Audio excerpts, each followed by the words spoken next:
So ನಾವು ಪ್ರಾರ್ಥನೆಗೆ ಹೋಗೋಣ. ನಮ್ಮ ಕಣ್ಣುಗಳನ್ನು ಮುಚ್ಚಿ ಪ್ರಾರ್ಥನೆ ಮಾಡಿ ವಾಕ್ಯವನ್ನು ಧ್ಯಾನಿಸೋಣ. ಸ್ತೋತ್ರಕರ್ತನೆ, ಸ್ತೋತ್ರಪ್ಪ. ವಾಕ್ಯವಾಗಿರುವ ಏಸಯ್ಯ, ನಿನ್ನ ಮಕ್ಕಳನ್ನು ನಿನ್ನ ವಾಕ್ಯದಿಂದ ಬಲಪಡಿಸಿ ಸಾಕ್ಷಿಗಳಾಗಿ ಬದುಕುವಂತೆ, ಕರ್ತನೆ ಸಾಕ್ಷಿಗಳು ಹೇಳುವಂತೆ ಕೃಪೆ ಮಾಡಿ ಕೊಡಬೇಕೆಂದು ನಿನ್ನ ದಾಸನ ಮನಸ್ಸು ನಮಗೆ ಮಾತನಾಡಬೇಕೆಂದು ಯೇಸುವಿನ ನಾಮದಲ್ಲಿ ಪ್ರಾರ್ಥಿಸ್ತೇನೆ. ಆಮೆನ್. Hallelujah, hallelujah, hallelujah. ದೇವರು ಮಹಿಮೆಯುಳ್ಳ ದೇವರಾಗಿದ್ದಾರೆ. ತನ್ನ ಪ್ರೀತಿಯನ್ನು ತಿಳಿಸಲು ನಮ್ಮೆಲ್ಲರನ್ನ ಇಲ್ಲಿ ಕೂಡಿಸಿದ್ದಾರೆ. ಅವರ ಪ್ರೀತಿನ ನಮ್ಗೆ ತೋರಿಸೋದಕ್ಕೆ ಅವರಿಲ್ಲಿ ಕೂಡಿಸಿರೋದು. ಕೂಡಿರುವಂಥ ನಾವುಗಳು ಕೃತಜ್ಞತಾಸ್ತುತಿಯೊಂದಿಗೆ ವಾಕ್ಯವನ್ನು ಕೇಳಿ ಕೈಗೊಂಡು ಅದರಂತೆ ನಡೆಯುವುದಕ್ಕೆ ನಮ್ಮನ್ನು ಒಪ್ಪಿಸಿಕೊಡ್ಬೇಕು, ಸಮರ್ಪಿಸಿಕೊಳ್ಬೇಕು. ಇವತ್ತು ದೇವರು ನಮ್ಮೊಂದಿಗೆ ಮಾತನಾಡುವಂಥ ಒಂದು ಮುಖ್ಯವಾದ ಒಂದು ಬಲ ಶಕ್ತಿ ತುಂಬುವಂಥ ವಾಕ್ಯ, ಧ್ಯಾನಕ್ಕಾಗಿ ದೇವರು ಕೊಟ್ಟಂಥ ವಾಕ್ಯ ಧರ್ಮೋಪದೇಶ ಕಾಂಡ 32ನೇ ಅಧ್ಯಾಯ 11ನೇ ವಾಕ್ಯ. ಧರ್ಮೋಪದೇಶ ಕಾಂಡ 32ನೇ ಅಧ್ಯಾಯ 11ನೇ ವಾಕ್ಯ. ಮರಿಗಳನ್ನು ಗೂಡಿನೊಳಗಿಂದ ಹೊರಡಿಸಿ ಅವುಗಳ ಬಲೆಯಲ್ಲಿ ಹಾರಾಡುವಂತೆ ಯೆಹೋವನು ತನ್ನ ರೆಕ್ಕೆಗಳನ್ನು ಚಾಚಿ ಇಸ್ರಾಯೇಲ್ಯರನ್ನು ಆತುಕೊಂಡ. ಸಾಕು, ಗಮನಿಸಿ. ಹದ್ದು ತನ್ನ ಮರಿಗಳನ್ನು ಗೂಡಿನೊಳಗಿಂದ ಹೊರಡಿಸಿ ಅವುಗಳ ಬಳಿಯಲ್ಲಿ ಹಾರಾಡುವಂತೆ ಯೆಹೋವನು ತನ್ನ ರೆಕ್ಕೆಗಳನ್ನು ಚಾಚಿ ಇಸ್ರಾಯೇಲ್ಯರನ್ನು ಆತುಕೊಂಡದ್ದು. ಇದನ್ನ ನಾವು ತೆಲುಗು ಬೈಬಲ್ನಲ್ಲಿ ಗಮನಿಸಿದ್ರೆ ಅಲ್ಲಿ ಒಂದು ಅದ್ಭುತವಾದ ರೀತಿಯಲ್ಲಿ ಅದನ್ನು ಬರೆಯಲ್ಪಟ್ಟಿದೆ. ಯಾಕಂತ ಹೇಳಿದ್ರೆ ಈ ಟ್ರಾನ್ಸ್ಲೇಷನ್ಗಳಲ್ಲಿ ಬಹಳ ವ್ಯತ್ಯಾಸಗಳು ಬಂದಿರೋದ ಪದಗಳು ನಮಗೆ ಕೆಲವು ಸಮಯ ಅರ್ಥ ಆಗೋದು ಕಷ್ಟ ಆಗುತ್ತೆ. ಆದರೆ ತೆಲುಗಿನಲ್ಲಿ ಇದೇ ಮಾತನ್ನ, ಇದೇ ವಾಕ್ಯವನ್ನು ಹೇಗೆ ಬರೆಸಿದ್ದಾರೆ ಅಂತ ಹೇಳಿದ್ರೆ, పక్షిరాజు తన గూడు రేపి తన పిల్లలపైని అల్లాడుచు రెక్కలు చాపుకొని వాటిని పట్టుకొని తన రెక్కల మీద వాటిని మోయినట్లు యెహోవా వానిని నడిపించును. ಏನಂತ ಬರೆಯಲ್ಪಟ್ಟಿದೆ? ಯೆಹೋವಾ ವಾನಿನಿ ನಡಿಪಿಂಚುನು. ಇಲ್ಲಿ ಇಸ್ರಾಯೇಲರನ್ನ ಆತುಕೊಂಡದ್ದು. ಆ ಇಸ್ರಾಯೇಲ್ಯರಲ್ಲಿ ಅಂತ ಬರೆದಿದೆಯಲ್ಲ, ಆ ಸ್ಥಳದಲ್ಲಿ ನಾನಿವಾಗ ನನ್ನ ಹೆಸರನ್ನ ಹಾಕೋತೀನಿ. ಮೋಸಸ್ನ ಆತುಕೊಂಡದ್ದು. ಈಗ ಇಲ್ಲಿ ಏನಂತ ಬರೆಯಲ್ಪಟ್ಟಿದೆ? ವಾನಿನಿ ನಡಿಪಿಂಚುನು. ಆ ವಾನಿನಿ ಅನ್ನೋ ಸ್ಥಳಕ್ಕೆ ನಿಮ್ಮ ಹೆಸರನ್ನ ಹಾಕೊಳ್ಳಿ. ಅದೇ ಸ್ಥಳದಲ್ಲಿ ಇವಾಗ ಇಸ್ರಾಯೇಲರ ಸ್ಥಳ, ಅಲ್ಲಿ ವಾನಿನಿಯಿಂದ ಬರೆಯಲ್ಪಟ್ಟಿದೆ. ಅಂದ್ರೆ ವಾನಿನಿ ಅಂದ್ರೆ ಅವರು, ಅವನನ್ನ ನಡೆಸಿದ್ರು, ಅವರನ್ನ ನಡೆಸಿದ್ರು. ಅಲ್ಲಿ ಹೆಸರನ್ನ ಹೇಳಿದಿರಾ ವಾನಿನಿ ಅಂತ ಹೇಳಿದ್ರು. ಈಗ ನಾವು ಅದರಲ್ಲಿ ನಮ್ಮ ಹೆಸರನ್ನ ಹಾಕೋಣ, ನಮ್ಮ ಹೆಸರನ್ನ ಹಾಕೊಂಡು ನಡಿಪಿಂಚು ಅಂದ್ರೆ ನಿಮ್ಮ ಹೆಸರನ್ನ ಹಾಕೊಂಡು ನೀವು ಹೇಳ್ಬೇಕು. ಇವಾಗ ಏನಂತ, ಈಗ ನಾನು ಹೇಳ್ತೀನಿ ಮೋಸಸ್ನ ನಡಿಪಿಂಚುನು. ಈಗ ನೀವೇನು ಹೇಳ್ಬೇಕು? ನಿಮ್ಮ ಹೆಸರು ಹೇಳ್ಬೇಕು. ಹೇಳ್ತೀರಾ? ಮೋಸಸ್ನ ನಡಿಪಿಂಚುನು ಅಂದಂಗೆ ನೀವೇನು ಹೇಳ್ಬೇಕು? ನಡೆಸ್ಪಿಂಚುನು, ಮಂಜುನ ನಡಿಪಿಂಚುನು. ಅಂದ್ರೆ ನಿಮ್ಮನ್ನು ನಡೆಸುವವರು ಆತನಾಗಿದೆ. ಅಂದ್ರೆ ಇಸ್ರಾಯೇಲನ್ನು ಆತುಕೊಂಡು ಅಂತ ಬರೆಯಲ್ಪಟ್ಟಿದೆ. ಇಸ್ರಾಯೇಲನ್ನು ಆತುಕೊಂಡವನು ಆ ತಂದೆಯಾದ ದೇವರಾಗಿರುವಾಗ ಅವ್ರು ಹೇಳುವಂಥ ಮಾತನ್ನು ಸರಿಯಾಗಿ ನಾವು ಅರ್ಥ ಮಾಡಿಕೊಂಡ್ರೆ, ಈಗ ನಮ್ಮ ಮಧ್ಯದಲ್ಲಿ ಅವರು ವಾಸ ಮಾಡುವ ದೇವರು ಏನು ಮಾಡ್ತಾರೆ? ಆತುಕೊಂಡವರಾಗಿರು. ಅವ್ರು ಹೇಗೆ ಆತುಕೊಂಡವರು ಅಂತೇಳಿ ಬರೆಯಲ್ಪಡುವಾಗ ಮೇಲ್ಗಡೆ ಒಂದು ವಾಕ್ಯ ನಿನಗೆ ಗಮನಕ್ಕೆ ನಾನು ತರ್ತೀನಿ. ಇವತ್ತು ನಾವು ಆರಾಧನೆ ಮಾಡುವಾಗ ಆಹಾ ಈ ಪದ ಉಪಯೋಗಿಸಲ್ಪಡ್ತು. ಎಷ್ಟು ಚೆನ್ನಾಗಿ ಗಮನಿಸಿದ್ರಿ? ಹಾಡು ಹೇಳುವಾಗ ಆರಾಧನೆ ಹೇಳಲ್ಲ, ಸ್ತೋತ್ರ ಬಲಿ ಹಾಡು ಹೇಳಿದ್ವಿ. ಆವಾಗ ಯಾವ ಹಾಡು ಹೇಳಿದ್ವಿ? ಆಶ್ರಯ ದುರ್ಗ ಹಾಡಿನಲ್ಲಿ ಅದಿಗೆ ಬರುವಂತೆ ಯಾವ ಹಾಡಲ್ಲಿ ಬಂದಿದ್ದದು? ಅಲ್ವಾ? ಹದ್ದಿಗೆ ಯವನ ಬರುವಂತೆ. ಹದ್ದು ಅನ್ನೋ ಪದ ನಾನು ಇವತ್ತು ಯಾವುದನ್ನು ಒಂದು ಪ್ಲಾನ್ ಮಾಡಿ ತಗೊಂಡ್ಬಂದಿದ್ದಲ್ಲ. ಈ ಕಾಯುತ್ತಿರುವೆ ಹದ್ದಿನಂತೆನಾ? ಆ ಮಾತಲ್ಲಿ ಹೇಳ್ಬಿಟ್ಟಿದೆ, ಎದ್ದೇಳುವೆ ಹದ್ದಿನಂತೆ ಹಾರುವೆ. ಈ ಪದ ಸ್ತೋತ್ರ ಬಲಿ ಹಾಡು, ಆರಾಧನೆ ಹಾಡು, ವಾಕ್ಯ. ದೇವರು ನಮ್ಮನ್ನು ಪ್ರೀತಿ ಮಾಡ್ತಾರೆ ನನಗೆ ಗುರುತಾಗಿದೆ. ಹಲ್ಲೆಲೂಯಾ. ನಾ ಮಂಜುಗೆ ಹೇಳಲಿಲ್ಲ ಇವತ್ತು 10 ವಿಷಯದ ಬಗ್ಗೆ ಮಾತನಾಡ್ತೀನಿ, 10 ಬಗ್ಗೆ ವಾಕ್ಯ ಕೊಟ್ಟಿದ್ದಾರೆ ಅಂತೇಳಿ. ಆದರೆ ಅವರಿಗೆ ದೇವರು ಕೊಟ್ಟಂಥ ಹಾಡಿನಲ್ಲಿ 10ನಂತೆ ನೀನು ಯವನವನ ತಿರುಗಿ ಬರಮಾಡುವೆನು. ನಾನು ವರ್ಷಿಪ್ ಮಾಡಬೇಕಾದ್ರೆ ಇದೇ ಹಾಡನ್ನ ನಿನ್ನೆ ರಾತ್ರಿ ನಾನು ಧ್ಯಾನ ಮಾಡುವಾಗ ಆ ಪದ ಗಮನಿಸಿ, ದೇವರೇ ನಿನ್ನೆ ಉದ್ದೇಶ ಹೇಗಿದೆ, ಒಂದು ದಿವಸದ ಮುಂಚೆ ನನಗೆ ಕೊಡ್ತಿದ್ದೆ ಈ ಹಾಡನ್ನ, ನಾನು ಈ ಹಾಡನ್ನ ಹಾಡಬೇಕು ಅಂತ. ಎದ್ದೇಳುವೆ ಹದ್ದಿನಂತೆ ನಾ ಹಾರಬೇಕು. ಕಾರಣ ಆ ಹದ್ದನ್ನ ಏನಕ್ಕೆ ದೇವರಲ್ಲಿ ಉಪಯೋಗಿಸ್ಕೊಂಡ್ರು, ಇಲ್ಲಿ ಅದನ್ನೇ ಹೇಳ್ತಿದ್ದಾರೆ. ಹದ್ದು ತನ್ನ ಮರಿಗಳನ್ನು ಗೂಡಿನೊಳಗಿಂದ ಹೊರಡಿಸಿ. ಎಲ್ಲಿಂದ? ಗೂಡಿನೊಳಗಿಂದ ಹೊರಡಿಸಿ. ತೆಲುಗಿನಲ್ಲಿ ನೋಡಿದಿ ಕೆಳಗೆ ತಳ್ಳೋದು ಅಂತ. ಅದು ಹೊರಗಡೆ ತಳ್ಳಿ ನಂತರ ಅವ್ರು ಹೇಳ್ತಾರೆ ಅವುಗಳ ಬಳಿಯಲ್ಲಿ ಹಾರಾಡುವಂತೆ. ಗೂಡಿನಿಂದ ಹೊರಗೆ ತಳ್ಳಾಯ್ತು, ಆದರೆ ಕೈ ಬಿಡಲಿಲ್ಲ. ಏನು ಮಾಡ್ತಾ ಇದೆ? ಬಳಿಯಲ್ಲೇ ಹಾರಾಡ್ತಾ ಇದೆ. ಹಾರಾಡ್ತಾ ತನ್ನ ರೆಕ್ಕೆಗಳನ್ನು ಚಾಚಿ ಇಸ್ರಾಯೇಲನ್ನು ಆತುಕೊಂಡದ್ದು. ದೇವರು ತನ್ನ ರೆಕ್ಕೆಗಳನ್ನ ಚಾಚಿ ಇಸ್ರಾಯೇಲನ್ನ ಆತುಕೊಂಡದ್ದು. ಅಂದರೆ ಹೇಗೆ ಆತುಕೊಂಡ್ರು? 10ನೇ ವಾಕ್ಯ, ಆತನು ಅವರನ್ನು ಶೂನ್ಯವೂ ಭಯಂಕರವು. ನಾನು ಹಾಡು ಹೇಳಿದಾಗ ಅನ್ಕೊಂಡೆ ಶೂನ್ಯ ಅನ್ನೋ ಪದ ಇಲ್ಲಿದೆ. ನಾವೇನಾಗಿದ್ದೀವಿ? ಶೂನ್ಯನೇ. ಆದರೆ ಶೂನ್ಯವೂ ಭಯಂಕರವೂ ಆಗಿರುವ ಮರಳು ಕಾಡಿನಲ್ಲಿ ಕಂಡು ಪರಾಮರಿಸಿ ಪ್ರೀತಿಯಿಂದ ಆವರಿಸಿಕೊಂಡು ಕಣ್ಣುಗುಡ್ಡಿನಂತೆ ಕಾಪಾಡಿದ್ದು. ಹಲ್ಲೆಲೂಯಾ. ಹೇಗೆ ಆತುಕೊಂಡರು ಅಂತ ಹೇಳಿದ್ರೆ ಕಣ್ಣುಗುಡ್ಡಿನಂತೆ. ನಮ್ಮ ವೇಗ, ಸೂರ್ಯನ ಕಿರಣ ಎಷ್ಟು ವೇಗ ಇದೆ, ಅಲ್ಲಿಂದ ಇಲ್ಲಿ ಭೂಮಿಗೆ ಟಚ್ ಮಾಡೋ ವೇಗ, ಅದಕ್ಕಿಂತ ವೇಗ ನಮ್ಮ ಕಣ್ಣು ರಪ್ಪೆ ಮುಚ್ಚೋದು. ಎಷ್ಟು ಸಲ ಮುಚ್ಚಿ ತೆಗೆದಿರ್ತೀವಿ ಹೇಳೋಕ್ಕಾಗುತ್ತಾ? ನಮ್ಮ ಹತ್ರ ಮಾತಾಡ್ತಿದ್ದಂಗೆ ನಮ್ಮ ಕಣ್ಣೇನು ಆಗಿದೆ, ಮುಚ್ಚಿ ಮುಚ್ಚಿ ಎಷ್ಟು ಸ್ಪೀಡ್ ಅಂತ ಇವತ್ತಿನವ್ರಿಗೆ ಯಾರು ಕಂಡುಹಿಡಿಯೋದಕ್ಕೆ ಸಾಧ್ಯವಾಗಲ್ಲ. ಸೊ ದೇವರು ಅಷ್ಟು ರೀತಿಯಲ್ಲಿ ನಮ್ಮನ್ನು ಪ್ರೀತಿ ಮಾಡಿ, ಅಂದರೆ ವಾಣಿನಿ ನಡಿಪಿಂಚನು ತೆಲುಗಿನಲ್ಲಿ ಇಸ್ರಾಯೇಲರನ್ನ ಆತುಕೊಂಡನು. ಹೇಗೆ ಆತುಕೊಂಡ್ರು? ಕಣ್ಣು ಗುಡ್ಡೆ ಅಂತೆ. ನಿಮಗೊಂದು ವಿಷಯ ತಿಳಿಸ್ತೇನೆ. ಯಾಕಂತ ಹೇಳಿದ್ರೆ ನಿಮಗೆಲ್ಲ ಒಲಿಂಪಿಕ್ ಸ್ಪೋರ್ಟ್ಸ್ ಬಗ್ಗೆ ಗೊತ್ತಲ್ಲ, ಕೇಳಿದಿರಲ್ಲ? ಅದರಲ್ಲಿ ಅಥ್ಲೆಟಿಕ್ಸ್ ಇರ್ತಾರೆ. ಅಥ್ಲೆಟಿಕ್ಸ್ 1992ರಲ್ಲಿ ಅಥ್ಲೆಟಿಕ್ಸ್ ನಡೀತಾ ಇದೆ. ಆ ಸಮಯದಲ್ಲಿ ಸಾಮಾನ್ಯವಾಗಿ ಅಥ್ಲೆಟಿಕ್ಸು ಆಗಲಿ ಒಲಿಂಪಿಕ್ ಸ್ಪೋರ್ಟ್ಸಲ್ಲಿ ಭಾಗವಹಿಸಿರೋ ಉದ್ದೇಶ ಏನು ಅಂತ ಹೇಳಿದ್ರೆ, ದೇಶಕ್ಕೆ ಅವರವರ ದೇಶಕ್ಕೆ ಏನು ತಗೊಂಡ್ಬರ್ಬೇಕು? ಚಿನ್ನ ಅಥವಾ ಬೆಳ್ಳಿ ಅಥವಾ ತಾಮ್ರ, ಕಂಚು. ಈ ಮೆಡಲ್ನಾರು ಏನು ಮಾಡ್ಬೇಕು? ನಾವು ತಗೋಬೇಕು ಅನ್ನೋ ಉದ್ದೇಶದಿಂದನೇ ಅವ್ರು ಹೋಗೋದು. ಆದರೆ ಅವರು ಅದಕ್ಕಾಗಿ 1-2 ದಿವಸ 1 ವಾರಗಳ ಅಭ್ಯಾಸವಲ್ಲ, ವರ್ಷಾನುಗಟ್ಟಲೆ ಅಭ್ಯಾಸ ಮಾಡಿರಬೇಕು. ಆ ರೀತಿಯಾಗಿ ಅಭ್ಯಾಸ ಮಾಡಬೇಕು. ಅವ್ರು ಅಭ್ಯಾಸ ಮಾಡಿದ್ರೇ ಅವ್ರೇನು ಮಾಡೋಕ್ಕೆ ಸಾಧ್ಯ, ಅಲ್ಲಿ ಭಾಗವಹಿಸೋದಕ್ಕೇನೆ ಸಾಧ್ಯ. ಇನ್ನು ಎಲ್ಲರೂ ಹೋಗಿದ ತಕ್ಷಣ ಕೊಟ್ಬಿಡಲ್ಲ. ಆ ರೀತಿಯಾಗಿ ಒಬ್ಬ ವ್ಯಕ್ತಿ ಭಾಗವಹಿಸ್ತಾನೆ, ಡೆರಿಕ್ ರಕ್ಮಂಡ್ ಅಂತೇಳಿ ಅವನ ಹೆಸರೇನು. ಏನು ಮಾಡೋದು, ನನಗೆ ಒಂದು ಆಸೆ ಇದೆ, ನಮ್ಮ ಸಭೆಯಲ್ಲೂ LED ಎಲ್ಲ ಇಟ್ಟು ತೋರಿಸ್ಬೇಕು ಅನ್ನೋದು. ಆದರೆ ಸೌಕರ್ಯ ಸಾಲ್ತಿಲ್ಲ. ನನ್ನ ಸ್ಮಾಲ್ LED ನಾನು ತೋರಿಸ್ತೀನಿ ಮೊಬೈಲ್ನಲ್ಲಿ.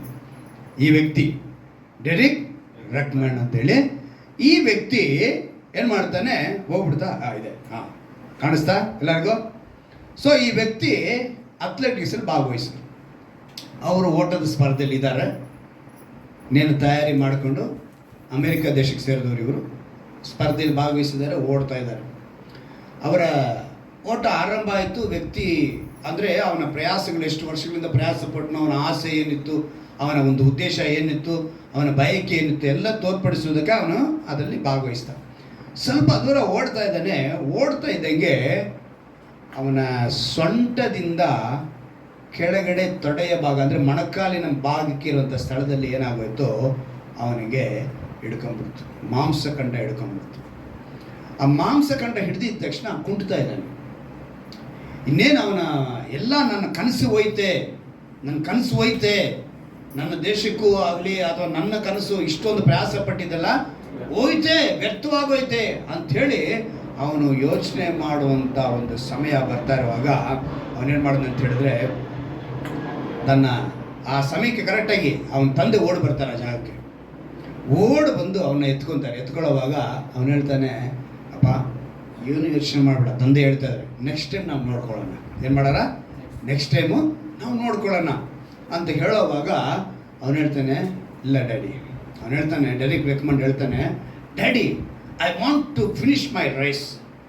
ಹೇಳ್ತಾನೆ, I want to finish my race ಅಂತ. ಆವಾಗ ತಂದೆ ಹೇಳ್ತಾರೆ, ಅಪ್ಪ ಆಲ್ರೆಡಿ ಅವರೆಲ್ಲ ತುಂಬ ದೂರ ಕೊಟ್ಟು ಹೋದ್ರು ಮುಂದೆ ಇರೋರು. ನೀನು ಫಸ್ಟು ಆಗೋಯ್ತು, ಸೆಕೆಂಡು ಆಗೋಯ್ತು, ಥರ್ಡು ಆಗೋಯ್ತು.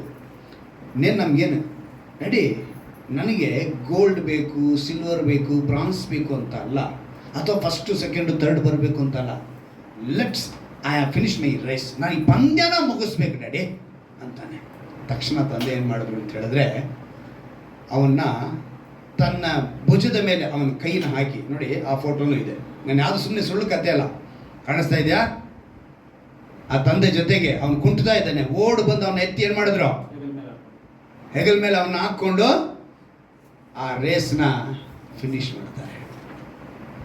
ಅಲ್ಲಿ ಅವನು ಫಿನಿಶ್ ಮಾಡೋವಾಗ ಈ ಪಂದ್ಯದಲ್ಲಿ ಫಸ್ಟು ಸೆಕೆಂಡು ಥರ್ಡ್ ಬಂದ್ರಲ್ಲ, ಅವರಿಗಿದ್ದಂಥ ಗೌರವ ಇವನಿಗೆ ಅದಕ್ಕಿಂತ ಮೇಲಾಗಿ, ಅಂದರೆ ಎಲ್ಲರೂ ಕೂತ್ಕೊಂಡು ಚಪ್ಪಾಳೆ ತಟ್ತಿದ್ದವರು, ಆದರೆ ತಂದೆ ಅವನ ತೋಳ ಮೇಲೆ, ಅವನ ಭುಜದ ಮೇಲೆ ಅವನ ಕೈನ ಹಾಕಿ ಆ ರೇಸ್ನ ಫಿನಿಶ್ ಮಾಡೋವಾಗ ಎಲ್ಲರೂ ಎದ್ದು ನಿಂತ್ಕೊಂಡು ಅವರಿಗೆ ಚಪ್ಪಾಳೆ ತಟ್ಟಿ ಅವ್ರನ್ನ ಗೌರವಿಸಿದಂತೆ. ಹಲ್ಲೆಲೂಯಾ. ಅಂದರೆ ಅವರ ಡಿಟರ್ಮಿನೇಷನ್, ಸಮರ್ಪಣೆ. ಅವರ ಸಮರ್ಪಣೆ ಹೆಂಗಿತ್ತು ಅಂತ ಹೇಳಿದ್ರೆ, ನಾನು ಈ ಪಂದ್ಯವನ್ನು ಮುಗಿಸಲೇಬೇಕು ಅನ್ನೋ ಆ ಡಿಟರ್ಮಿನೇಷನ್. ಇವತ್ತು ನೀನು ಒಂದು ರಂಗಸ್ಥಾನದಲ್ಲಿ ಓಡುವವನು, ಪಂದ್ಯದಲ್ಲಿ ಓಡುವವನು, ಪೌಲನು ಹೇಳ್ತಾನೆ ಆ ಮಾತನ್ನ, ನೀನು ಓಡ್ತಾ ಇದೆಯಾ, ಅವರೆಲ್ಲ ಏನಕ್ಕೋಸ್ಕರ ಗೊತ್ತಾ? ಅಳಿದು ಹೋಗುವ, ಬಾಡಿ ಹೋಗುವ ಜಯಮಾಲೆಯನ್ನು ಹೊಂದುವುದಕ್ಕೆ ಓಡ್ತಾ ಇದ್ರೆ, ಆದರೆ ನಾವು ಬಾಡಿ ಹೋಗದ ಜಯಮಾಲೆಯನ್ನು ಹೊಂದುವುದಕ್ಕೆ ಓಡಬೇಕು. ಅಂದರೆ ಅಳಿದು ಹೋಗದೇ ಇರೋದ ಜಯಮಾಲೆ ಯಾವುದು? ನಿತ್ಯ ಜೀವ. ಆ ನಿತ್ಯ ಜೀವ ಪಡೆದುಕೊಳ್ಳೋದು ನೀನು ಓಡ್ತಾ ಇದೆಯಾ, ನೀನು ಬೀಳುವಾಗ ನಿನಗೆ ಯಾರು ಗೊತ್ತಾ ಭುಜ ಕೊಡಕ್ಕೆ ಬರ್ತಾರೆ? ನನ್ನ ದೇವರು ಯೇಸು ಬರ್ತಾನೆ. ಹಲ್ಲೆಲೂಯಾ. ಅದನ್ನ ಅವ್ರು ಹೇಳ್ತಾರೆ, ಹದ್ದು ತನ್ನ ಮರಿಗಳನ್ನ ಹೇಗೆ ಹೊರಗಡೆ ಹಾಕಿ ಮತ್ತೆ ಅವುಗಳ ಬಳಿಯಲ್ಲೇ ಹಾರಾಡುವಂತೆ ಇಸ್ರಾಯೇಲನ್ನು ಅವ್ರು ಏನು ಮಾಡೋದಂತೆ, ತನ್ನ ರೆಕ್ಕೆಗಳ ಮಧ್ಯದಲ್ಲೇ ಮೇಲೆ ಕೆತ್ತುವರು. ಹಾಗೆ ನಿನ್ನ ಮೇಲೆ ಕೆತ್ಕೊಂಡು ಹೋಗ್ತಾರೆ. ಆ ರೀತಿಯಾದ ದೇವರು, ನಿನ್ನ ಕಷ್ಟ ಏನೇ ಇರ್ಬೋದು. ಇವತ್ತು ನೀನು ಅನ್ಕೊಳ್ಳಿ, ದೇವರೇ ನನಗೆ ಈ ಶೋಧನೆ ಆಗ್ತಾ ಇಲ್ಲಪ್ಪ, ಜಯಿಸಲು ಆಗ್ತಾ ಇಲ್ಲಪ್ಪ, ನನ್ನ ಕುಟುಂಬದವರೇ ನನಗೆ ಸಪೋರ್ಟ್ ಆಗಿಲ್ಲ, ಸಹಕರಿಸ್ತಾ ಇಲ್ಲ, ನನ್ನ ಜೊತೆಗಿರುವವರು ಸಹಕರಿಸ್ತಾ ಇಲ್ಲ, ನನ್ನ ಬಂಧುಗಳು ನನಗೆ ಸಹಕರಿಸ್ತಾ ಇಲ್ಲ, ನನ್ನ ಫ್ರೆಂಡ್ಸ್ ನನಗೆ ಸಹಕರಿಸ್ತಾ ಇಲ್ಲ, ನನಗೆ ತುಂಬ ಕಷ್ಟ ಆಗ್ತಾ ಇದೆ ಅಂತ ಹೇಳಿ ನೀನು ಹೇಳುವಾಗ ಅವ್ರು ನಿನ್ನ ಬಳಿಯಲ್ಲೇ ಇರ್ತಾರೆ. ಈ ವಾಕ್ಯನ ಓದ್ಕೊಳ್ಳಿ. ಆ ಸಮಯದಲ್ಲಿ ಅವ್ರೇನು ಮಾಡ್ತಾರೆ, ಹೇಗೆ ಹೇಳ್ತಾರೆ ನೋಡಿ, ಅವುಗಳ ಬಳಿಯಲ್ಲಿ ಹಾರಾಡುವಂತೆ ಯೆಹೋವನು ತನ್ನ ರೆಕ್ಕೆಗಳನ್ನು ಚಾಚಿ ಇಸ್ರಾಯೇಲರನ್ನ. ತೆಲುಗು ಬೈಬಲ್ನಲ್ಲಿ ಅದಕ್ಕೇನೆ ಅವಳು ಹೇಳಿದ್ದು ಏನಂತ, ವಾಣಿನಿ ನಡಿಪಿಂಚನು. ನಮ್ದ್ರಲ್ಲಿ ಇಸ್ರಾಯೇಲರನ್ನ ಆತುಕೊಂಡನು.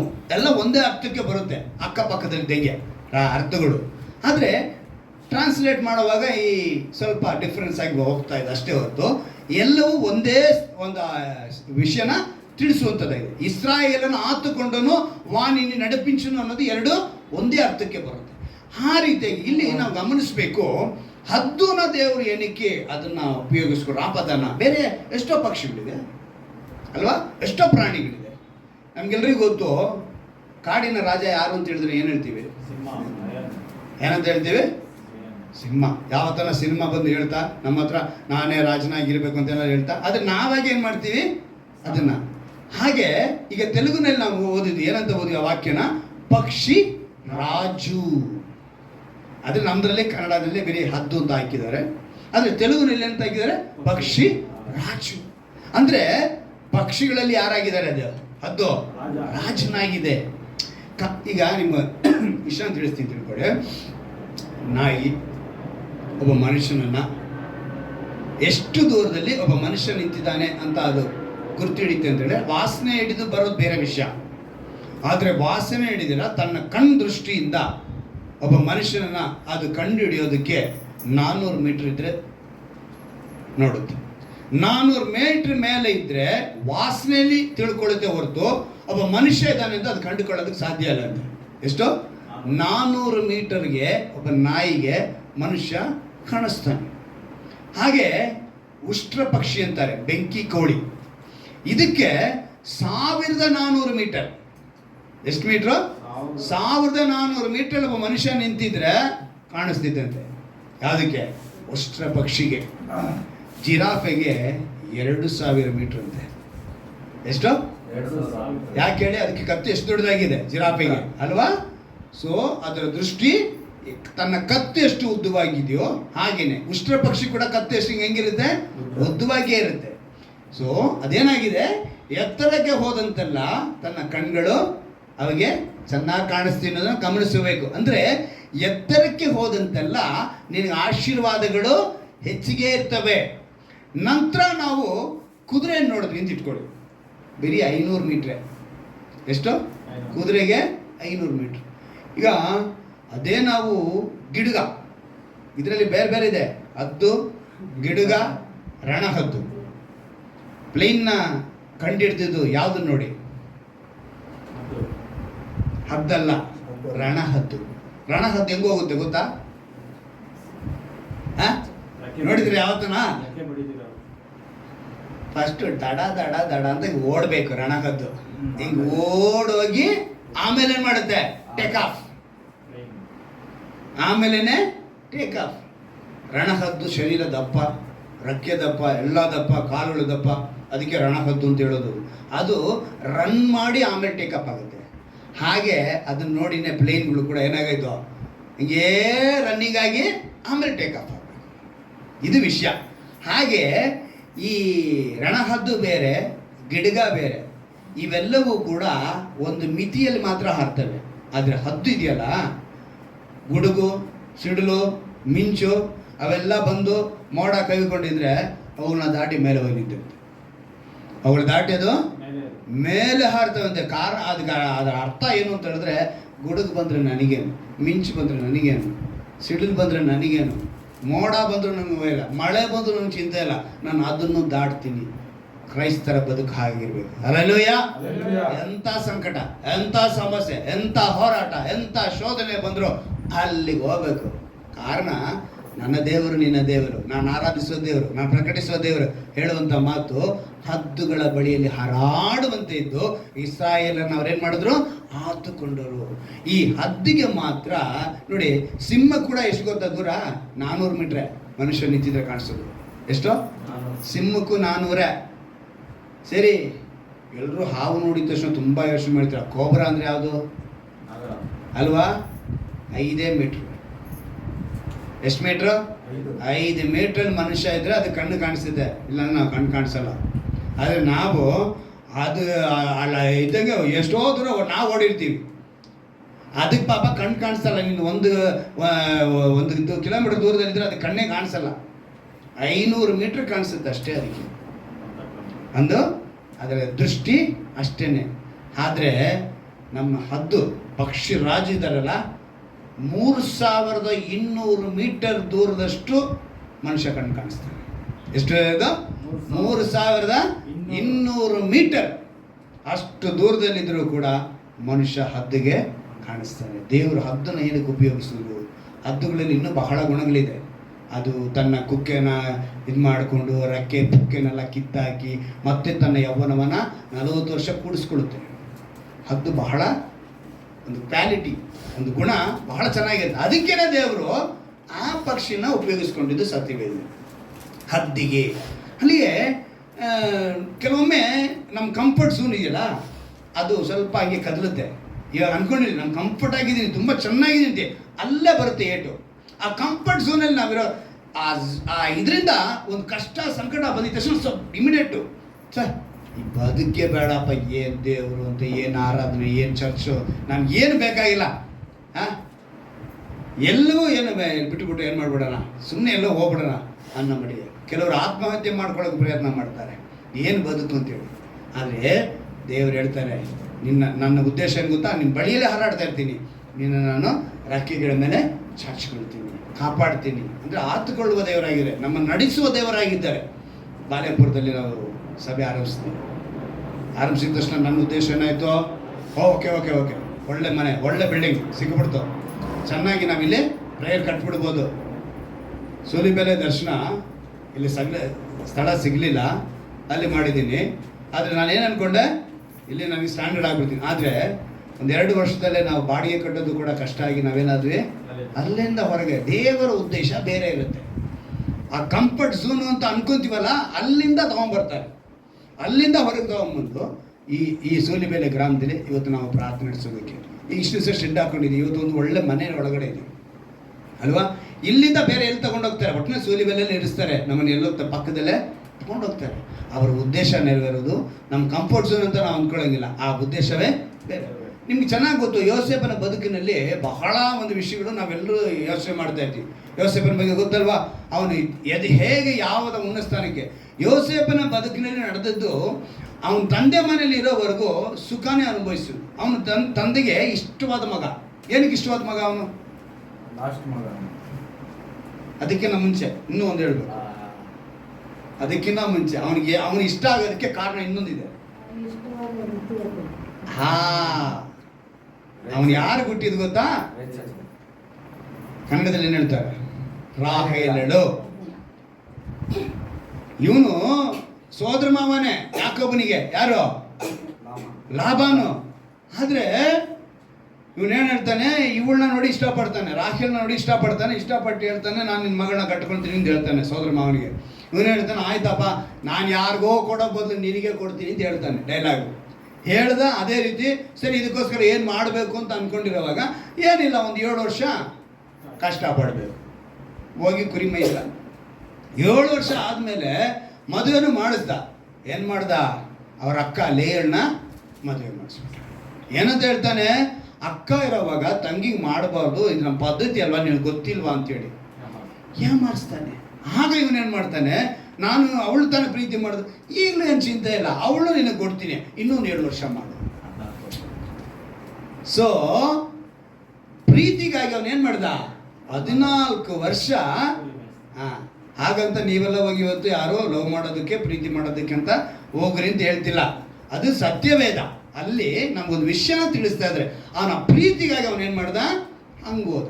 ಹಂಗೋಗಿ ಅವಳಿಗೆ ಹುಟ್ಟದಂತ ಮಗ ಯೋಸೇಫನ ಮೇಲೆ ಅವನಿಗೆ ಬಹಳ ಪ್ರೀತಿ ಇತ್ತು. ಆದರೆ ಅವನ ಬದುಕು ನೋಡಿ, ಅವನಿಗೆ ಆ ಪ್ರಾಯ ಬೆಳೀತಿದ್ದಂಗೆ ಅವನಿಗೆ ಬಹಳ ಶೋಧನೆ ಬಂತು. ಅವನ ಶೋಧನೆಯನ್ನು ನೀವು ಯೋಚನೆ ಮಾಡಿದ್ರೆ, ಯೋಸೇಫನಿಗೆ ನಿಲುವಂಗಿ ಮಾಡಿಸಿದ್ದ ಯಾರು? ತಂದೆ ಯಾಕೋಬ. ಅಣ್ಣಂದ್ರು ನೋಡಿದ್ರು, ಅರೆ ನಮಗೆ ಇಷ್ಟು ದಿವಸ ಆಯಿತು ನಿಲುವಂಗಿ ಮಾಡಿಸಿಲ್ಲ, ಆದರೆ ಯೋಸೇಫನಿಗೆ ಮಾಡಿಸ್ಬಿಟ್ನಲ್ಲ ಅಂತೇಳಿ ಅವ್ರಿಗೆ ಹೊಟ್ಟೆವರಿ ಬಂತು. ಹೊಟ್ಟೆವರಿ ಬಂದವ್ರು ಸುಮ್ಮನೆ ಇದ್ರ? ಫಸ್ಟ್ ಹಳ್ಳಕ್ಕೆ ಹಾಕಿದ್ರು. ಎಲ್ಲಿಗೆ ಹಾಕಿದ್ರು? ಹಳ್ಳಕ್ಕೆ ಹಾಕಿದ್ರು. ಹಳ್ಳಕ್ಕೆ ಹಾಕಿದ್ರು ಸುಮ್ಮನೆ ಆದ್ರ? ಅಲ್ಲಿಂದ ಮೇಲೆ ಕೆತ್ಬಿಟ್ಟು ಅವ್ರು ಏನು ಮಾಡ್ಬಿಟ್ರು? ಇಸ್ರಾಯೇಲರು ಮಾರ್ಬಿಡ್ತಾರೆ. ಇಸ್ರಾಯೇಲರು ಸುಮ್ಮನೆ ಆದ್ರ ಅವನೇನು ಮಾಡ್ದ? ಅಲ್ಲಿಂದ ತಗೊಂಡೋಗಿ ಐಗುಪ್ತ ದೇಶದ ಪೋಟಿಫರ್ನಿಗೆ ಮಾರ್ತಾನೆ. ಪೋಟಿಫರ್ನ ಏನು ಮಾಡ್ದ? ತನ್ನ ಹೆಂಡತಿ ಮಾತು ಕೇಳ್ಕೊಂಡವನ್ನ ಸೆರೆಮನೆಗೆ ಹಾಕ್ತಾನೆ. ಯೋಸೇಫ ಯೋಚನೆ ಮಾಡಿರ್ಬೇಕಲ್ವ, ಏನಯ್ಯ ನನ್ನ ಬದುಕು, ಹೆಂಗಿದ್ದೆ ನಾನು, ಈಗ ಎಲ್ಲಿಗೆ ಬಂದು ಇದ್ದೀನಿ. ಆದರೆ ಒಂದು ದಿವಸ ಅವನು ಆ ರೀತಿ ಯೋಚನೆ ಮಾಡಲಿಲ್ಲ. ಅವನ ಬದುಕು ಬಹಳ ಶೋಧನೆ ಮೇಲೆ ಸಂಕಟಗಳ ಮೇಲೆ ಹಂಗೇ ಬರ್ತಾ ಇತ್ತು. ಅವನ ಶೋಧನೆನ ಏನು ಮಾಡ್ಕೊಂಡ ಅಂತೇಳಿ ನಾನು ತಿಳ್ಕೊಳ್ತೀನಿ, ಅವನು ಅದನ್ನು ಮೆಟ್ಟಲು ಮಾಡ್ಕೊಂಡ. ಅಲ್ಲೇಲೂಯ. ಶೋಧನೆ ಅವನೇನು ಮಾಡ್ಕೊಂಡ? ಮೆಟ್ಟಲು. ಅದನ್ನ ಮೇಲೆ ಹತ್ತಿ ಹೋದ. ಇಸ್ರಾಯೇಲನ್ನು ಆತುಕೊಂಡನು, ವಾಣಿನಿ ನೀನು ನಡಿಪಿಂಚುನು ಅಂತ ಹೇಳಿದ ಮಾತಿನಂತೆ ಯೋಸೇಫನ ದೇವರು ಏನು ಮಾಡಿದ್ರು? ತಗೊಂಡಾಗಿ PM ಪೋಸ್ಟ್ ನಿಲ್ಲಿಸ್ಬಿಟ್ರು. ಕೆಲವು ಟ್ರಾನ್ಸ್ಲೇಷನ್ ಇಂಗ್ಲಿಷ್ನಲ್ಲಿ ಹೇಳ್ಬಿಟ್ಟಿದೆ, ಗವರ್ನರ್ ಅಂತ ಬರೆಯಲ್ಪಟ್ಟಿದೆ. NIVಗಳಲ್ಲಿ ಯೋಸೇಫನಿಗೆ ಏನಂತ ಬರೆಯಲ್ಪಟ್ಟಿದೆ? ಗವರ್ನರ್ ಅಂತ ಬರೆಯಲ್ಪಟ್ಟಿದೆ. ಅಲ್ಲಿ ತಗೊಂಡೋಗ್ಬಿಟ್ಟು ಉನ್ನತವಾದ ಸ್ಥಾನ. ಡೆರಿಕ್ ರೆಕಮೆಂಡ್ ಅವತ್ತು ಯೋಚನೆ ಮಾಡಿ, ನಾನು ಪಂದ್ಯನ ಮುಗಿಸೋದಕ್ಕಾಗಲ್ಲ ಅಂತ ಸೋತೋಗಿರಾಗ್ತಾ ಇದ್ದ. ಆದರೆ ಅವನೇನು ಮಾಡ್ದ? ನಾನು ಫಿನಿಶ್ ಮೈ ರೇಸ್ ಅಂದ. ತಂದೆ ಏನು ಮಾಡಿದ್ರು? ಭುಜಾನ್ ಕೊಟ್ಟು ಅವನ ನೀನು ಹೇಳಬೇಕು, ನಾನು ನನ್ನ ರೇಸ್ನ ಮುಗಿಸ್ಬೇಕು, ನಿತ್ಯ ಜೀವದ ರೇಸ್. ಅದಕ್ಕೆ ನೀನು ಹೋಗೋದಕ್ಕೆ ನೀನು ತಂದೆ ಭುಜ ನಿನ್ನ ಮೇಲೆ ಯಾವಾಗ ಅವ್ರ ಬಳಿಯಲ್ಲೇ ಹಾರಾಡ್ತಾರೆ, ನಿನ್ನ ಪಕ್ಕದಲ್ಲೇ ಇರ್ತಾರೆ. ಅವ್ರು ನಿನ್ನ ಗುರಿ ಮುಟ್ಟೋದಕ್ಕೆ ನೀನು ಮೆಟ್ಲನ್ನಾಗಿ ಮಾಡ. ಆದರೆ ಶೋಧನೆನ ನೀನು ಮೆಟ್ಲಾಗಿ ಅನ್ಕೋಬೇಕು. ನೀನು ಶೋಧನೆನ ನನ್ನ ಬದುಕು ಮುಗಿತು ಅಂತ ಹೇಳೋ ಹಾಗಿಲ್ಲ. ನೀನು ಹಾರಿದ್ದ ಅಂದ್ಕೊಂಡ್ರೆ ದೇವರೇನು ಮಾಡ್ತಾರೆ? ನೀನು ಹತ್ಕೊಳ್ತಾನೆ. ಸೆಫನ್ಯನಲ್ಲಿ ಒಂದು ವಾಕ್ಯ ಬರೆಯಲ್ಪಟ್ಟಿದೆ ನೋಡಿ. ಸೆಫನ್ಯ 3ನೇ ಅಧ್ಯಾಯ, ಒಂದು ಅದ್ಭುತವಾದ ಪ್ರವಾದಿ ಸೆಫನ್ಯನ ಗ್ರಂಥ, ಒಂದು ಅದ್ಭುತವಾದ ಮಾತು ಬರೆಯಲ್ಪಟ್ಟಿದೆ ನೋಡಿ. ಸೆಫನ್ಯ 3ನೇ ಅಧ್ಯಾಯ ಒಂದು ಒಳ್ಳೆ ವಾಕ್ಯ ಬರೆಯಲ್ಪಟ್ಟಿದೆ. ಸೆಫನ್ಯ 3ನೇ ಅಧ್ಯಾಯ 20ನೇ ವಾಕ್ಯ.